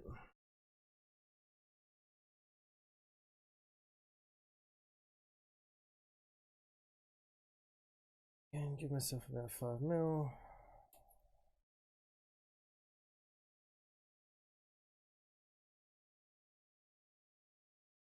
When it comes time to painting,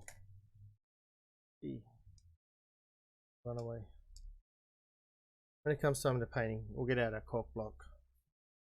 We'll drill a hole into the actual, and that should give us fairly good access.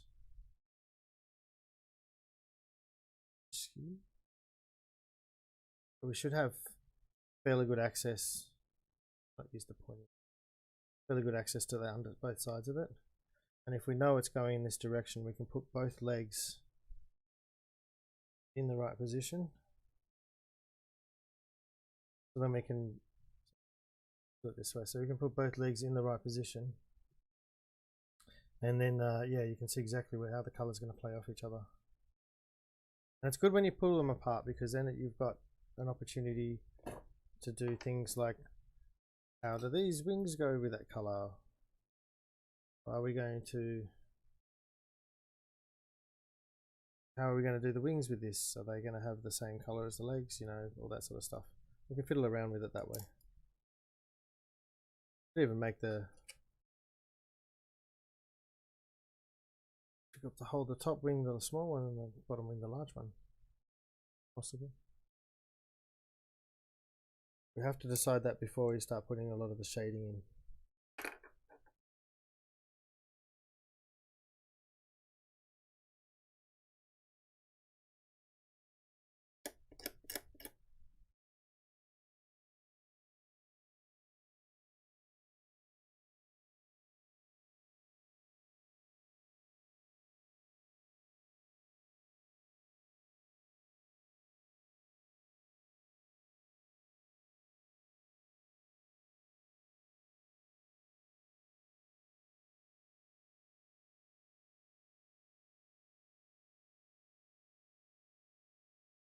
I'm not in the garage anymore. When I was in the garage, I just get a lighter and burn that off. But it's not a good idea in your house, especially when you have two little kittens.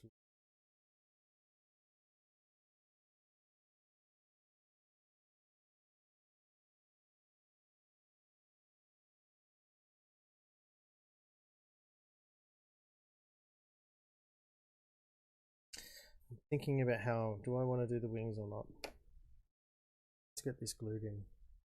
Do I want to do the wings separately or not? Looking at the model. It's having a silent moment of contemplation.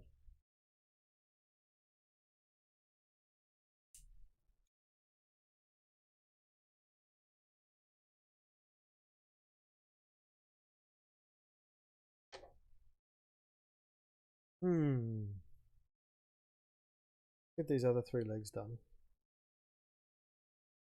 Then have a quick break and we'll make the decision.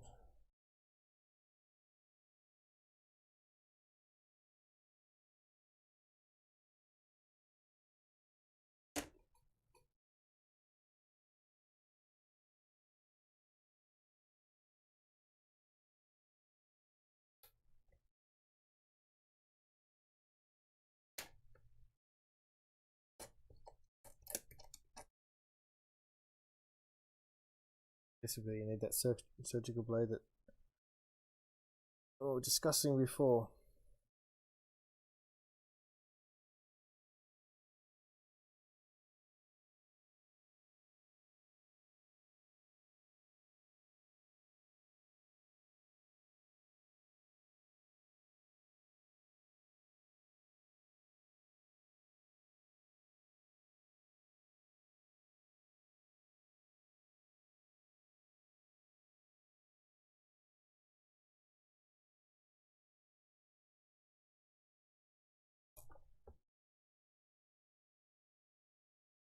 this way. You hold, you strip. Effective.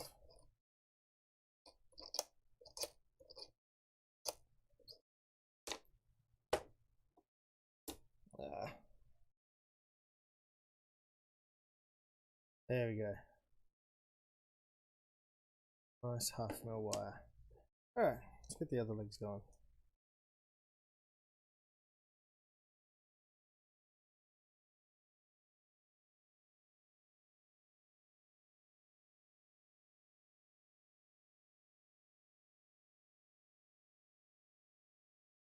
Go with a little bit of pressure.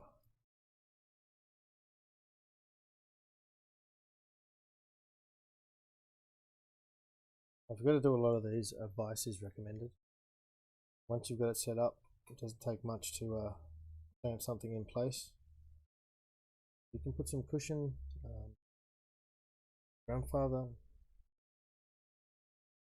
Maternal grandfather used to do a lot of modelling to work, and he had a mini vise, and he has a couple of bits of really nice soft carpet. Nice wool blend, or full-on wool, I think it was.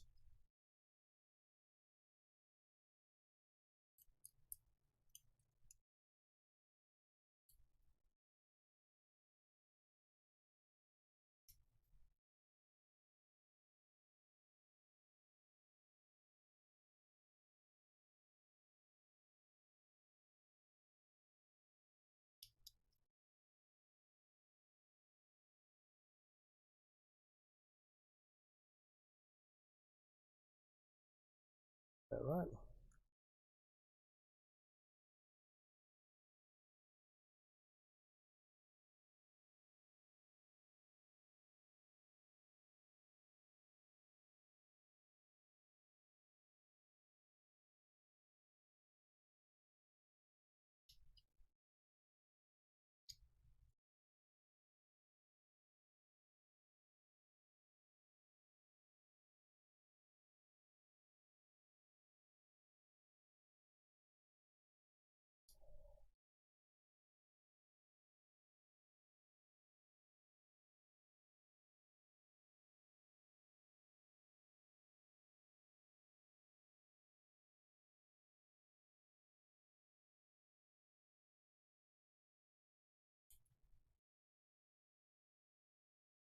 Okay.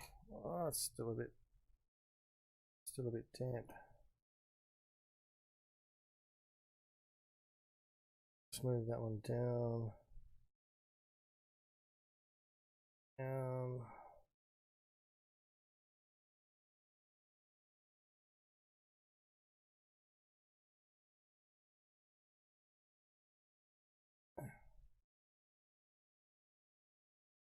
There we go.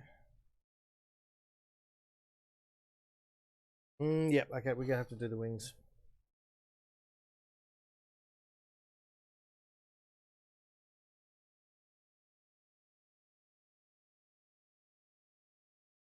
Put it in position. Now these drill bits are they're not really sharp like a big carpenter's bit. I have to do it. Okay.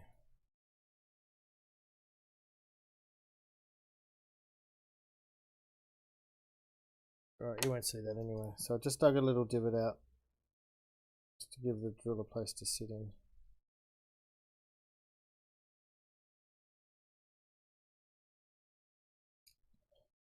Really nice seat, get it all straight. Go for it. Confidence.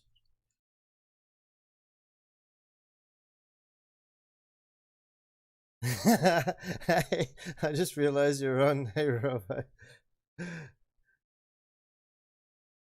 What's this crap about your base that wanted to? Hey, well, look, remember that time we sat down, we started doing those, you were pulling apart the molds that you were working on at the time, and I was building that friggin' demon dog thingy. I can't even remember what it was, and I barely got the legs on the main body together, and you'd finished off the entire lot, and I was like, oh, let's play Magic instead.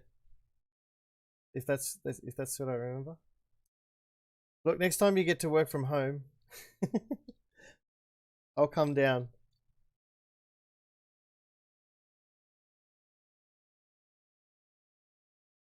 Actually, I need to get out of something. I don't think Mel's on anymore. I shouldn't say I need to get out of something, just in case. I may need an excuse to do something on Sunday, Rob, but I think, you know, I think you may have something on, but let me know if you're free. You blaming the bourbon and the scotch? Yes. I'm blaming that too. It was actually fun. I shouldn't say my friends don't want to. Rob wants to do the miniatures and modeling together.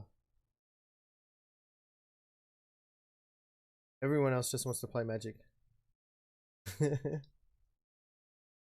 He'll work from home on Friday. I have to see if Mel can feed the cats.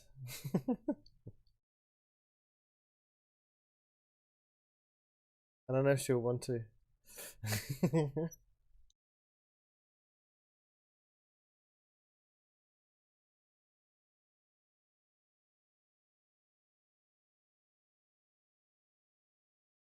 It's drilled out. I got this drill bit, this 1/2 mil drill bit, because I decided foolishly one day that I was going to drill out all of the barrel holes in an entire Imperial Guard army. So not even a Space Marine one, Imperial Guard.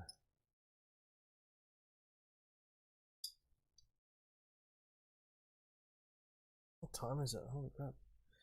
Nearly 10 o'clock.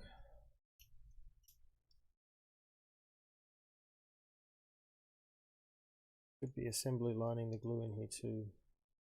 So what I'm doing here is I'm just clearing the, is it spool? Correct me if I'm wrong. Or the, I can't remember what it's called. Tell me the real answer. I know you know.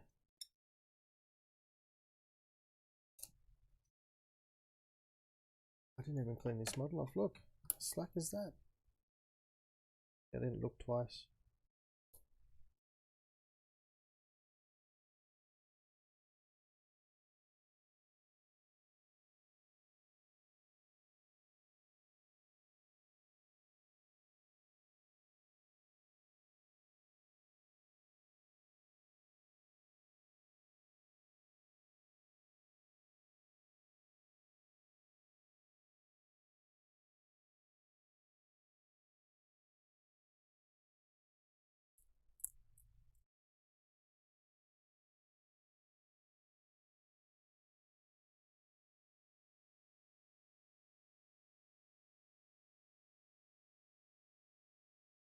Yeah, I don't have any solder wire.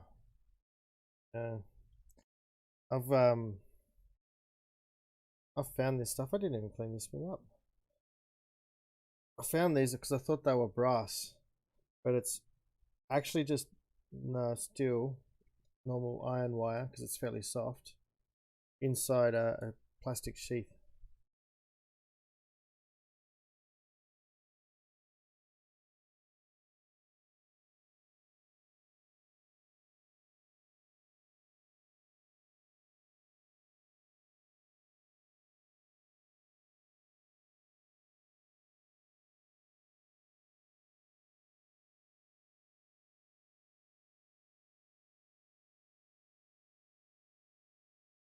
There we go.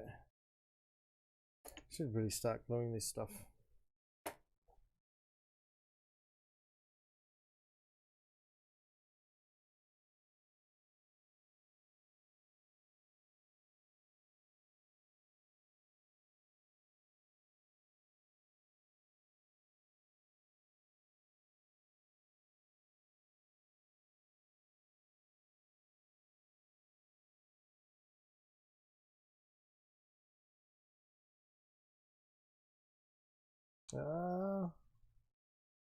That was poor organizational skills there.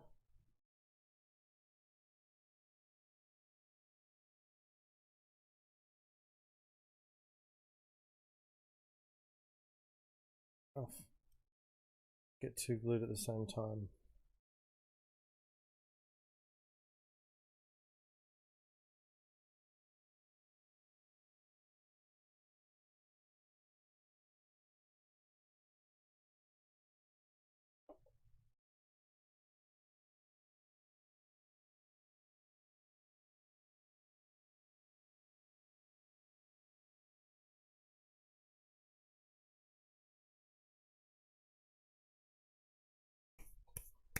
Okay.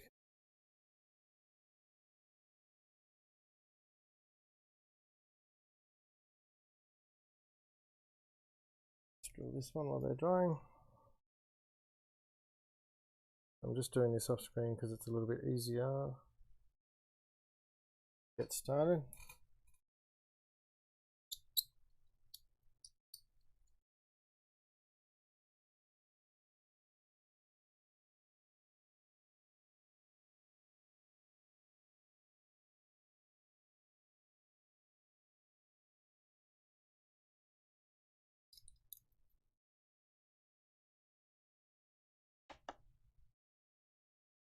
Double check the depth.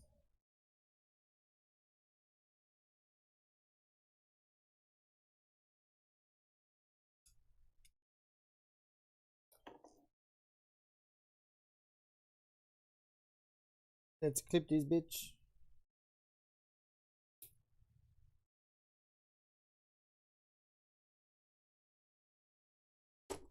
Strip this thing. Right, we had a method that worked before, so let's continue with it.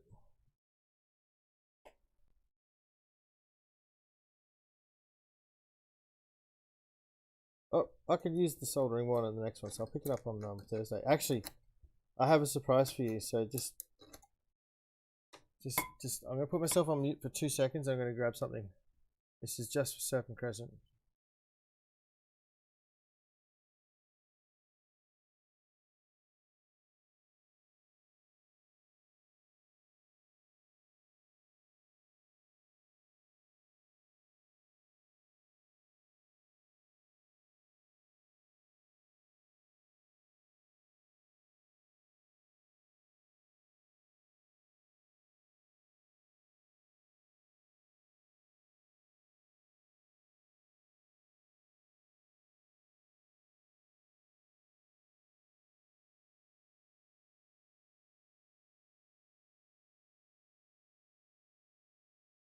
Did you see that, mate?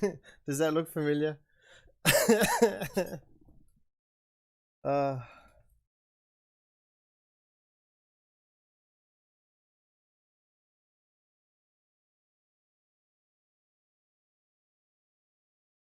so hold this down.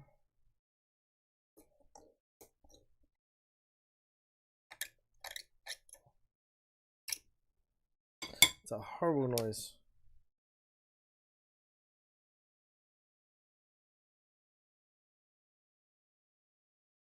But it worked.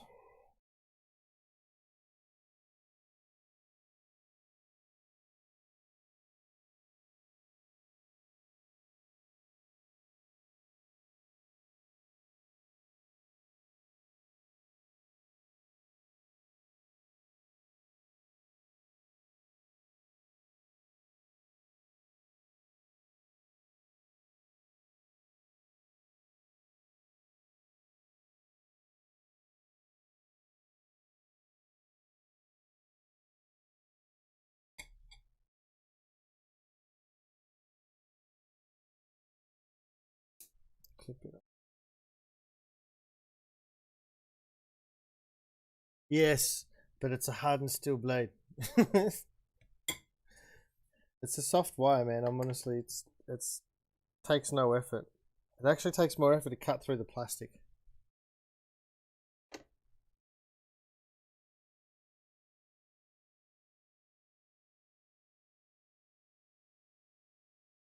Actually, have you got any wet and dry as well there, Rob? Seeing as though I'm stealing shit from you. Sorry, accepting your generously offered gifts.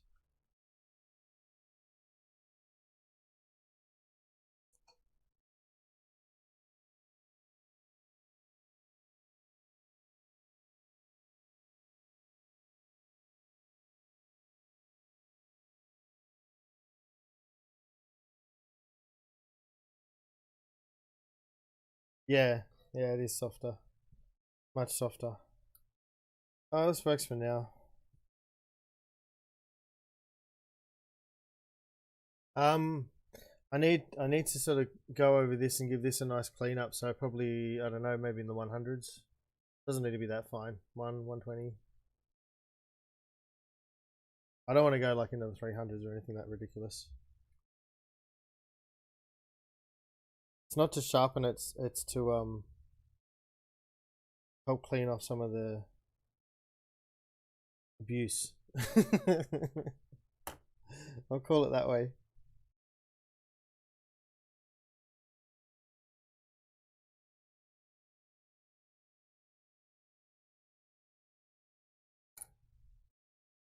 They'll go together.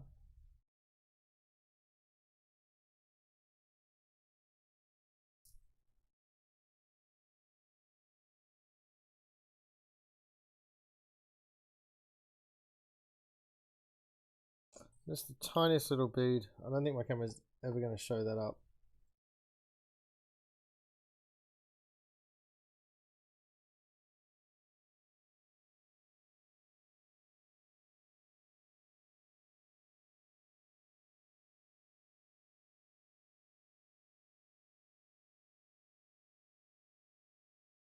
$1,200. Oh god, man. Fucking snorting again.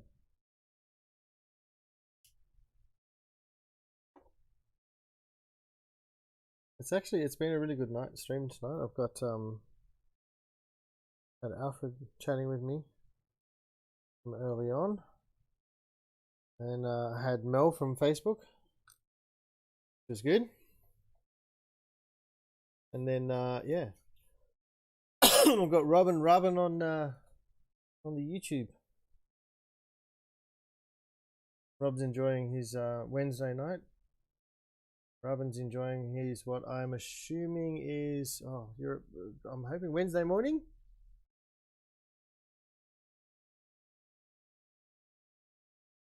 One looks like it's stronger.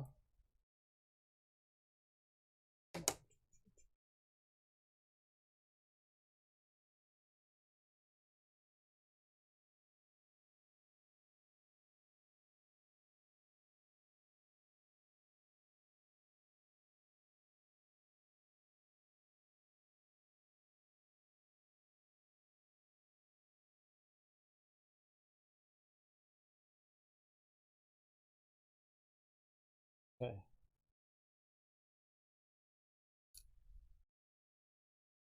Get another block. There's a mess.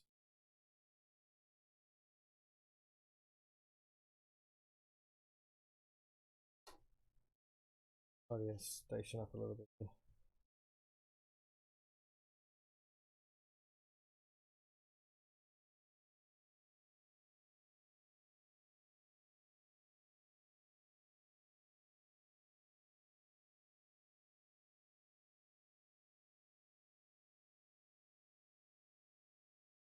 Just going to drill a couple holes in here for the legs for this one. It's cork, you don't need to, but don't have to push too hard. I feel like I started breaking those other ones.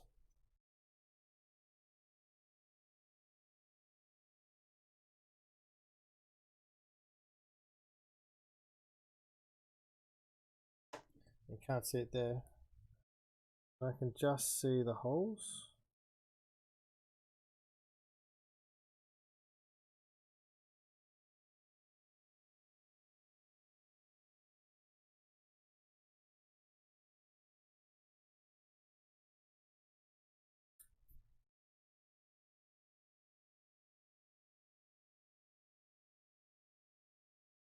Long one, yep.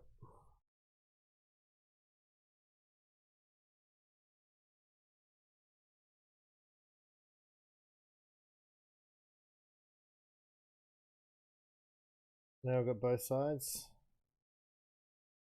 The wings dry a little longer.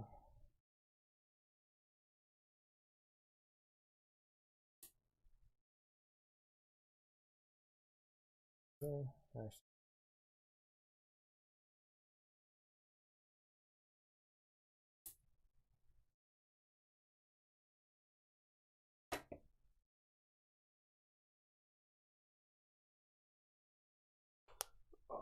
Stretching the fingers.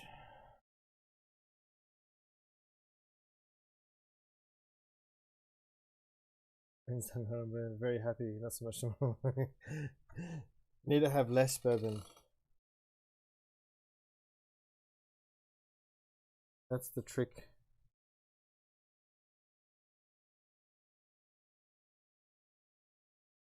Oh, I do know how much you love bourbon. Oh, we've got the wings on there. More than likely, I'll take the wings out before I start painting everything because I want to. What's the word I'm looking for? I want to maintain a fair amount of control over the colors and the placement of those colors. Right. So I should do it like that. This is right, this is wrong.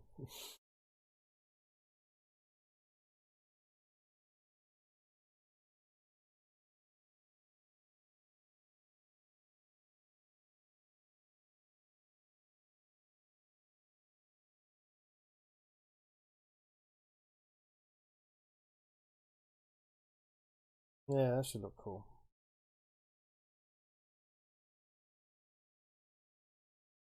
Yep, yep, yep. So we're close to base coloring, so I'm just going to take a quick 10-minute break. Give myself a little nibblies. Okay, I don't want to lose that, so it's going straight back in.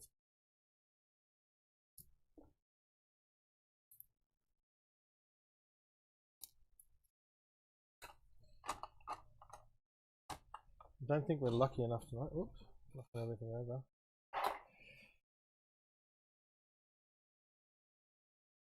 No point putting the kittens on, they're not going to do anything. Yeah, there's a delay. Because I'm multi-streaming, I think there's a delay between them all. And I've got 3 channels going, 3 different platforms streaming, so got quite a bit of a delay here. So let's do this. We'll hand out 1, 2, 3, 4, 6, 9, 10, 11, 12, 13, 17, 18. My hand come out yet? There you go. There's like 20-second delay. There you go. It's 20 seconds. See if I can fix that in the next stream. Alright, I'll just be right back.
So I just want to test out the mic on the YouTube. I'm testing it through a different channel, so we'll see how it goes.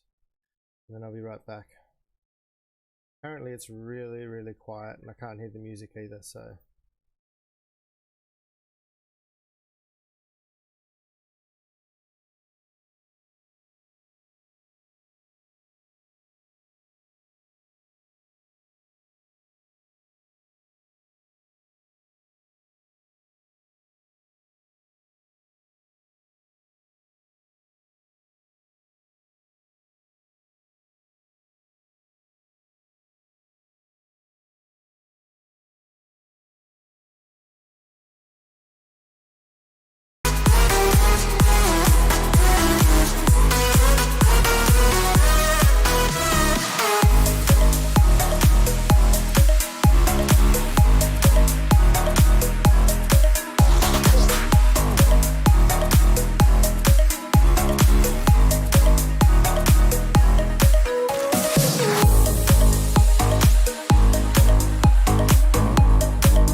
Okay, we're back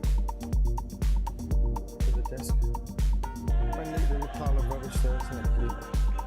I got the first model built and split into its 3 constituent parts. It's actually, well, 5, 10, 11 constituent parts. That's even correct.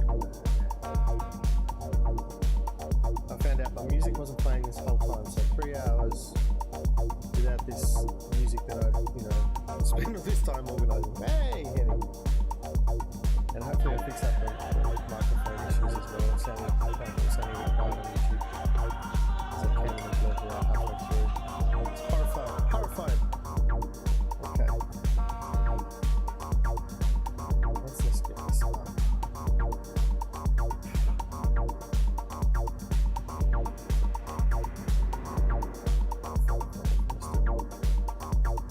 Sorry, Mr. Rob, just about to do this.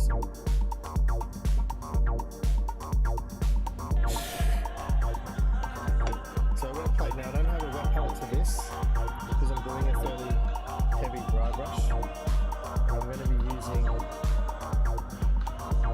this synthetic brush. It's fairly soft and it's fairly clean as well. But the main reason I use these ones is these are the cheap ones. It's because of the softness. Get these from Dyson, so it's like a Japanese brush. So we want to get our base colour. This is going to be the main sort of tone throughout my entire arm is this olive green. But we need to make it much paler, much paler. We're not going to do anything special, we're just going to add white. Could add a touch of beige. This is a fairly yellow beige.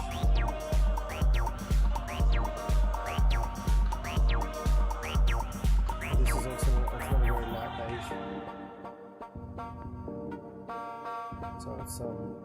it's got a fair amount of yellow in it. I don't know if that's going to turn this too yellow. So we'll do an experiment, as we should.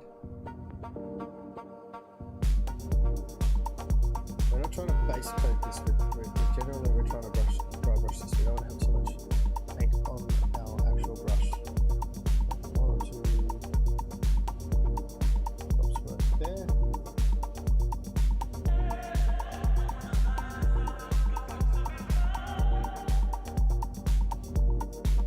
Music too loud? Okay, let's turn that down. Turn that one down a bit.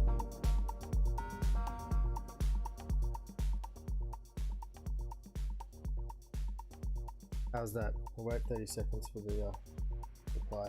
So I'm going to try and add an equal amount.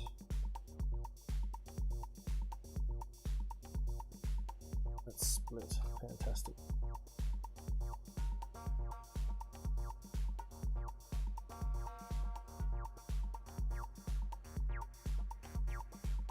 Try and add an equal amount. This one's been damaged.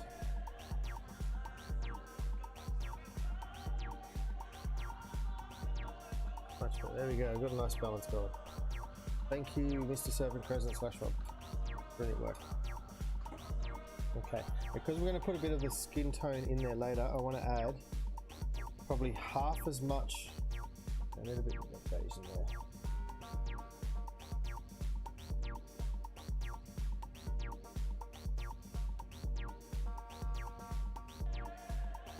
I'm working with the colour, so let's move the colour into the main frame, main shot.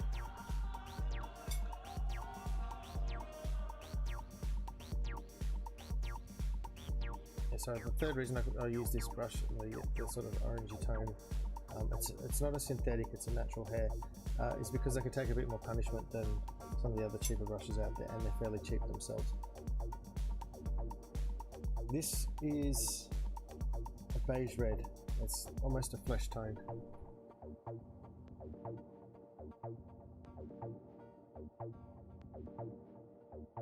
This is going to be the base colour for the whole thing, and I want half as much as I've put down of each of the other colours, and that's about right. It's got probably there, so I can't tell. I think we've got enough pigment in there too, that's good. That's our base colour. Now I'll go through a little bit of colour theory while I'm mixing this up. So essentially you have your three primary colours. Now this is pigment, not actual how the physics of light, but how pigments mix together. The light stuff comes into it, but I'm not qualified enough to talk about it. So you've got the three primary colours, which are red, blue and yellow, as opposed to red, green, blue. Your secondary colours are the mix between the two primaries, and then you've got your basic colour wheel of the six colours. Now opposites, if you put a small amount of the opposite colour on the wheel into the main colour, so say I was doing blue, if I added a small amount of orange, just a very tiny small amount of orange to the blue, I would get a darker blue, a darker hue of blue, and it will look more natural rather than adding say black to it, which is changing the tone, not the hue. Down another 30%. Okay. Bring this down here.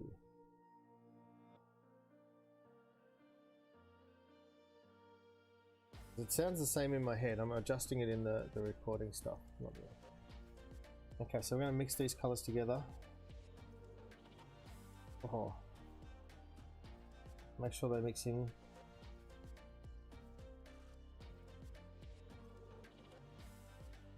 Now I've got retarders and things like that to slow the drying down, but we don't want to do that here. We just want to make sure we get a good mix, because we're essentially painting the whole model with this one color, and then we'll be using other colors with this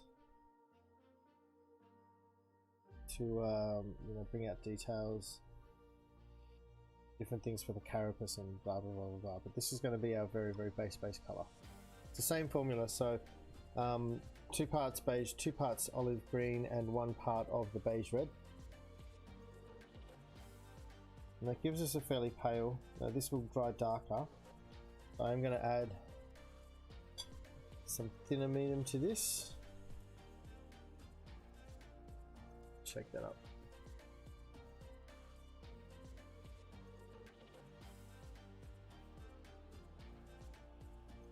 Have a good night tonight, Mr. Rob. I'll see you on the morrow for the usual Card's Edge.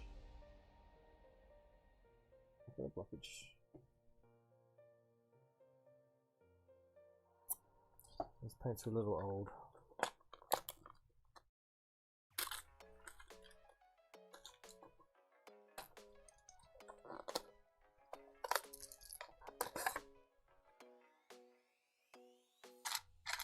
Probably would have been easier just to go into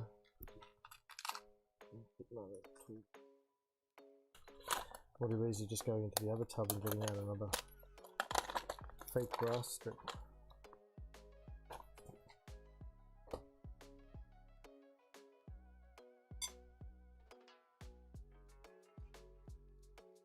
So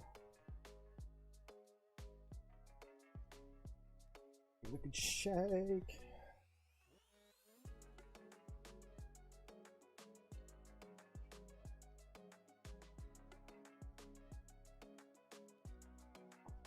I'll put a fair amount in there because I want to bring this right down. By adding thinner, you don't really sort of use the effectiveness of the paint. If that makes sense.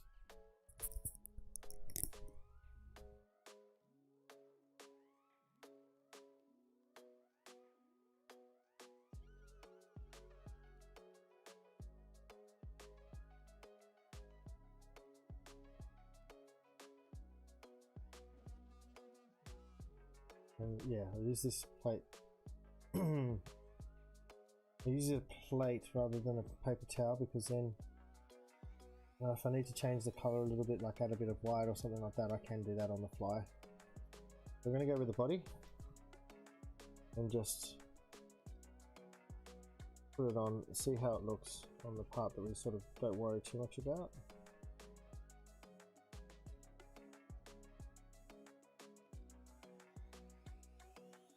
We're being fairly rough here because we've got a fair amount of paint on here, but we want to spread it out rather than have it in the one spot, and that's why we don't put the retarder medium on, because otherwise it'll just move around and you won't get pigment left behind. It'll be too wet. So just bringing this all the way around, get in the main body, and I'm actually going to add a touch of red because I want the carapace to be a bit red. I'm going to add a touch of red to the mix because it's only pretty much that carapace. I might add some red and change the tone in the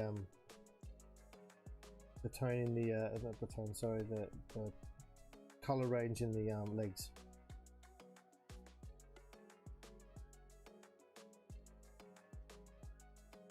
Just paint everything. This is almost an undercoat, but it's fairly thin. So it may even look a little splotchy, but that's going to work to our favour in this case. Let's take the glasses off. I apologise if I don't read your chat for the next few minutes.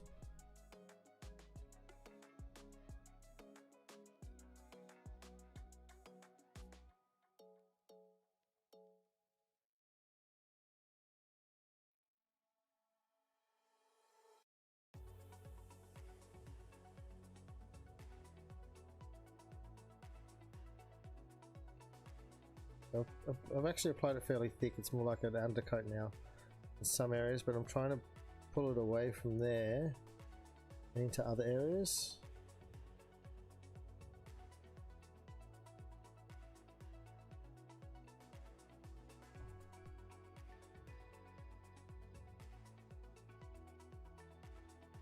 And this stuff here is drying off fairly quickly, so it's working more like a dry brush than a layer brush, and I'm doing this all off camera. Let's try and bring my camera down and forward a bit more. Put that in a better position.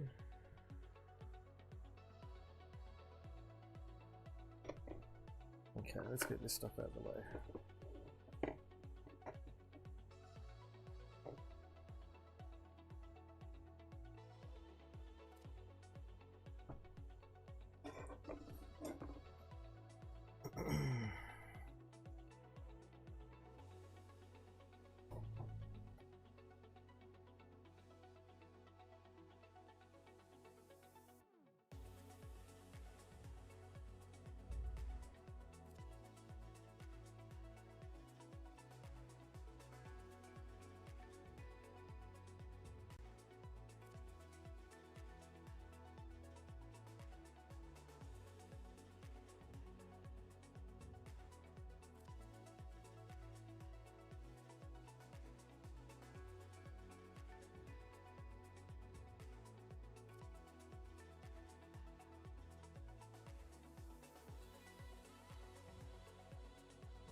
And so the paint's starting to dry here. I'm getting particles, so I'll just start pushing it out. Remove so I can get rid of the particles. Or I'll move away from the particles. I'm giving this a thicker coat than I originally intended, mainly because the undercoat is a bit old and the grey is starting to show through a little more than it should, even though this is a white undercoat.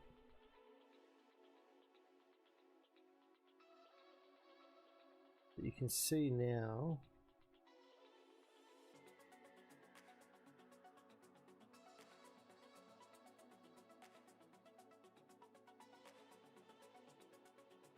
now I've used that as a like a mid base tone. I probably want to add a bit more flesh color to it, but it's getting there slowly.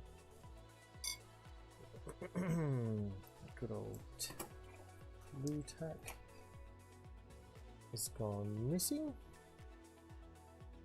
I'll try and rest this delicately between these two bases here. It's working. Okay, get onto these ones. That's not working anymore.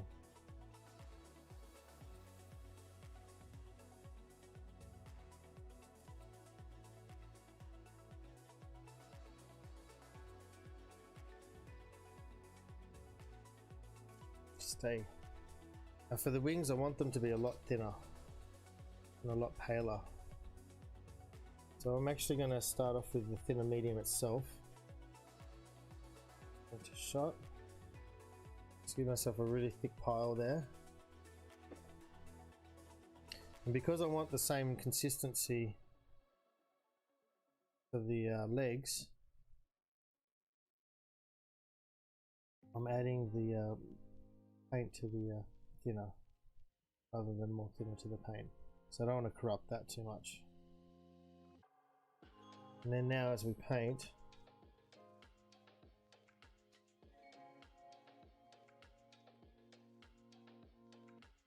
you can see we just get like almost a glaze.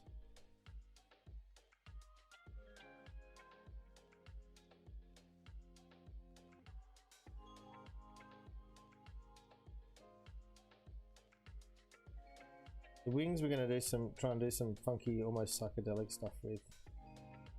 So we want a thin undertone of the main body itself, so it looks like it's grown out of the body rather than, you know, being stuck on later on. But with machines and things like that, they can be completely different. It doesn't matter because things can be painted separately in real life and then assembled later. Whereas organic stuff has to be grown generally and isn't attached later.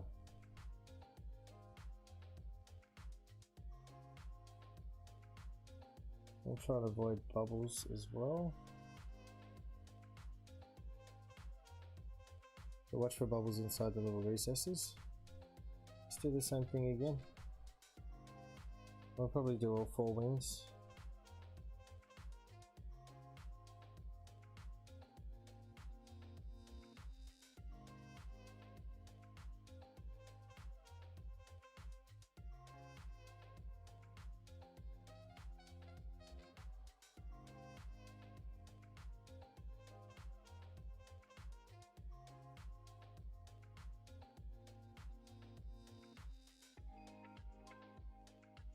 So I'm doing it up near my face because this wing keeps moving. And I'm trying to get it like a wash to sit in recesses.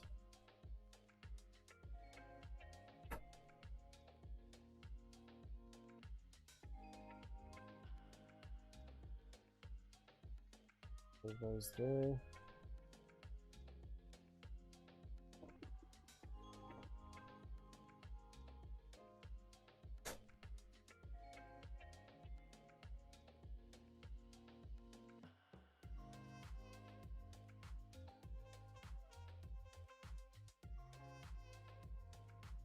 Buffalo that.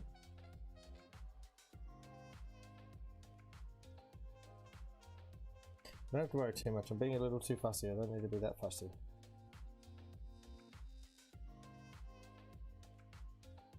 But remember, I'm not painting for a golden demon or character. I'm painting for fun, so I'll make it fun.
How are you drawing?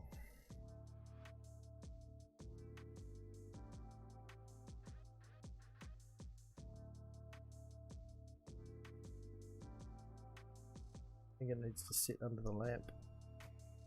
Where is... There it is.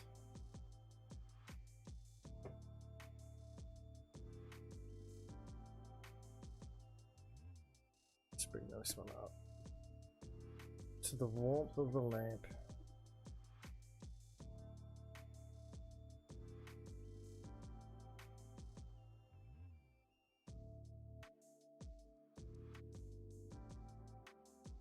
The lamp is slowly falling. Slowly losing light. Anyway, how are we going for time? 10:30. So yeah, about 3 hours. Let's get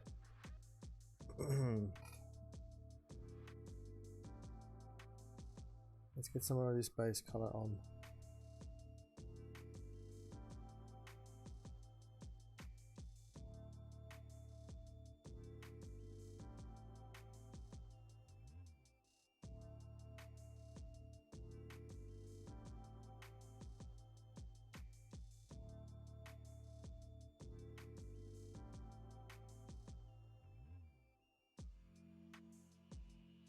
When it comes time to actually painting the detail on these and all that sort of stuff, I'll actually take them out of the cork holder,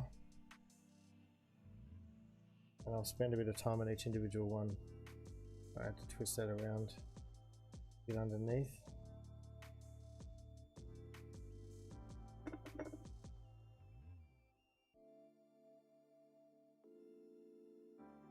I promised to play Dyson Sphere, but I think I might need to give that a miss tonight.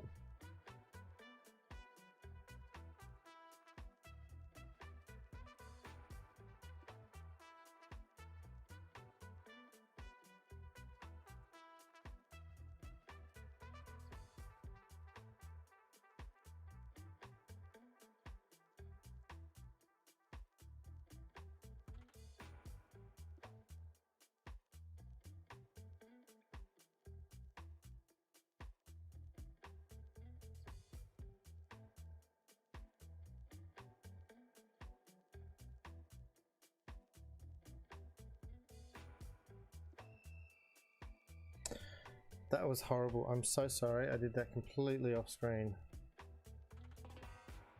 Let's work on that. Now you can see the paint's very thin, but there's still a lot of pigment going on. That's good because we don't want to lose any of the detail. And this has got some flashing. I'm just going to ignore it. I'll try and paint it so you don't see it.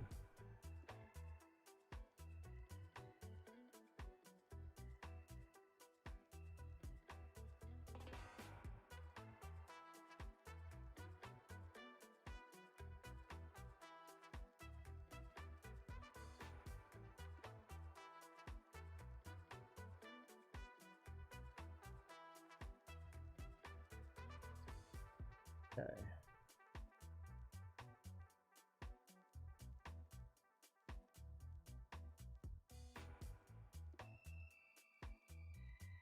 Yeah, you can see why we're starting to use more of the dry brushing technique. That's why I call it like a heavy dry brush. You've still got a fair amount of pigment in the brush bristles themselves.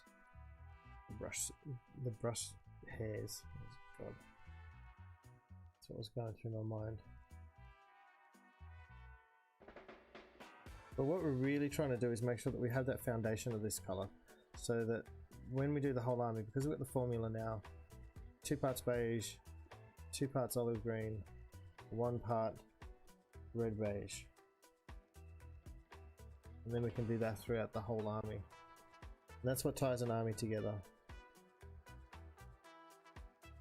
Single tone.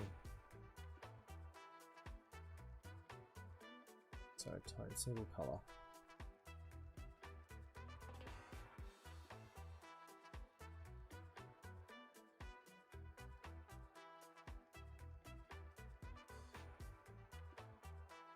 A little bit of a thicker coat on the edge here.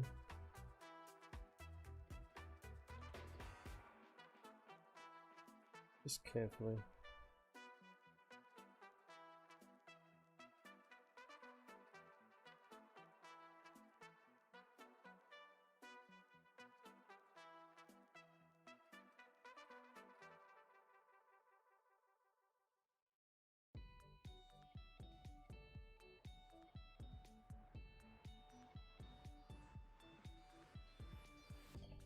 Okay, let's do that the same on these wings. Just hit the front.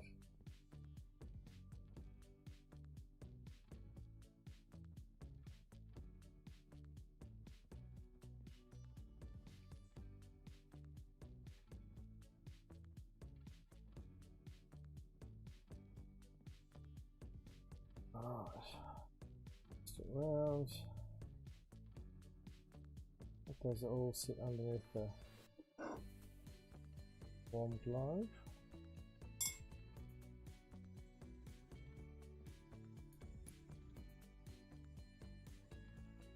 I'm just going to mute myself while I get up and wash the plate off.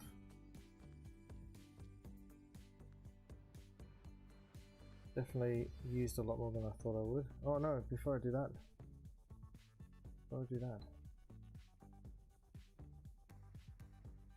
This really fine stuff. Have you dried or are you just shining? Dried enough.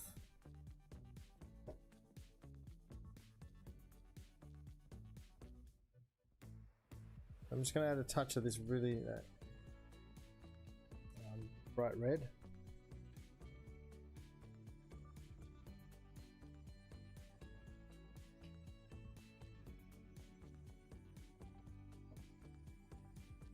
Grab some of the base color, make sure it's all mixed in properly.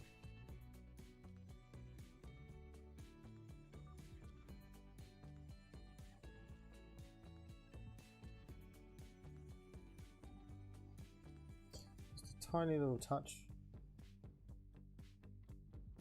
Let's start getting this velvety purple weird color. There's already a touch of red in there anyway from the red beige, so adding a little bit more sort of deepens that, and so we're starting to get towards a browny color. But the the three tones there, and so the three colors there, and the extra red here, this bright red, it's made a completely new color.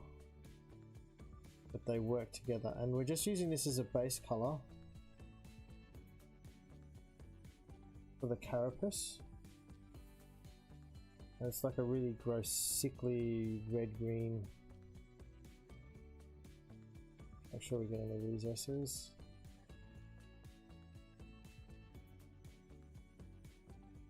And even though it looks gross, it's not gonna be this color in the end. The idea is to bring it from the natural olive green that we've created in the first place.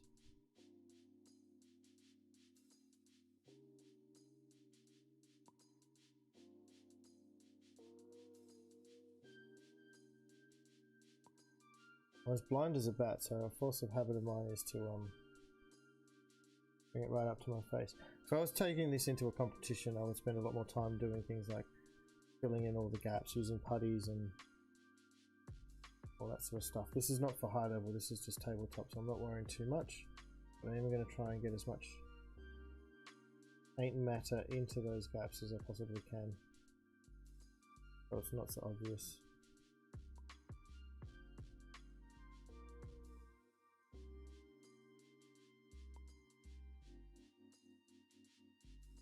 If they're really bad, it's a good idea to go back over it with some sort of putty. Oh.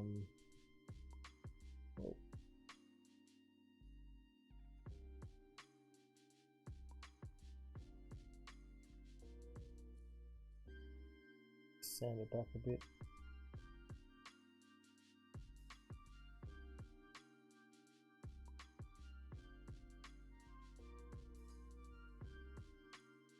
So you get the semi-dry stuff from the end of the bristle. This is a pointer. So you get the semi-dry stuff from the edge of the bristle. You can even get some of the semi-dry stuff from the edge of the mixing spot on the palette. Try and forcibly shove it into the gaps and use it almost like a putty filler. It'll thin out a bit. I'll spread out a little bit, and I'll shrink a little bit. So hopefully if you can get enough in there, you'll fill the gap. And if you're going to do it this way, follow... Sorry, I was doing that off camera again. If you're going to fill the gaps in with paint, use the bristles of the brush, because you're going to have a fair amount of dry paint on there, to create a slight amount of texture with the brush strokes.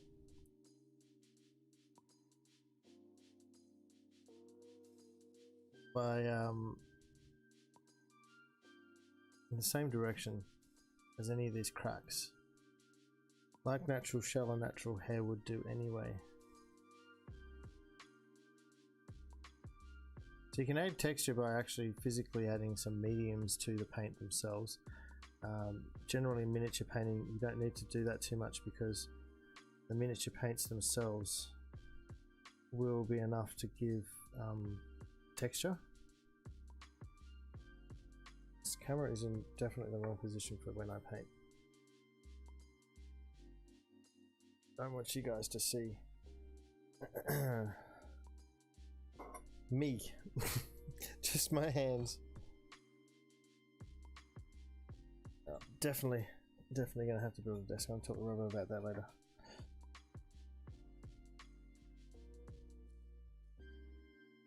Yeah, that's better. Much better. So already you can see the seam starting to disappear. And this sort of model, because it's so it's starting to dry out too much. Okay. Let me just start dabbing in here.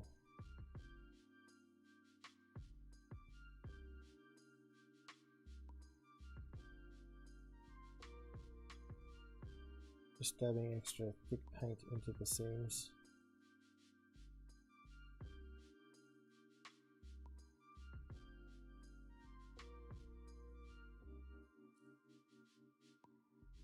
It's a rough way of doing it, but I can't find all my other fine miniature stuff. Don't think it's at anyone's place. I think it's still in the box somewhere and I just haven't found it. But you can get some Humbrol mini putty. People use, I've seen people use super glue and baking soda. So you get like really fine crushed baking soda. You can even do the same thing with paint. So you just put like a touch of paint down and then add a little bit of baking powder because it's a very fine powder, and then use that to fill in all the gaps. But you've got to be careful that you don't accidentally overfill. So now you'll start seeing all your mistakes like in here. Let's see if I can just focus. So you can see all the mistakes. So like in here I've got the where I've cut it out. Oh. Just get rid of that extra paint. Something with that colour on it, so you can see where I cut it out there, and you can see all the seams are starting to come through. The perfectionist in me is hating it, but that's fine. I'll live with it. So now we've got a base tone for the whole thing, a base colour for the whole thing, a base hue. So I'm going to actually end the stream there because I'm starting to get a bit eyesore, and it's getting a bit late for me. So thanks everyone for watching. Please like, subscribe on the YouTube. Follow me on Twitter. Sorry, not Twitter. Follow me on Twitch. Yes, follow me on Twitch. I'm also on Odyssey. If you wish to support, there is a link in my Twitch page to my Streamlabs, and it should also be in the description here. That's just to help me, you know, get more materials, maybe upgrade my desk, and my computer will be due in about a year. So I'm looking for work to help me do that myself. But any help you guys give me are very appreciated. So thank you everyone for watching. I want you all to have fun, be nice to each other, and most of all have fun, as like I said. Bye.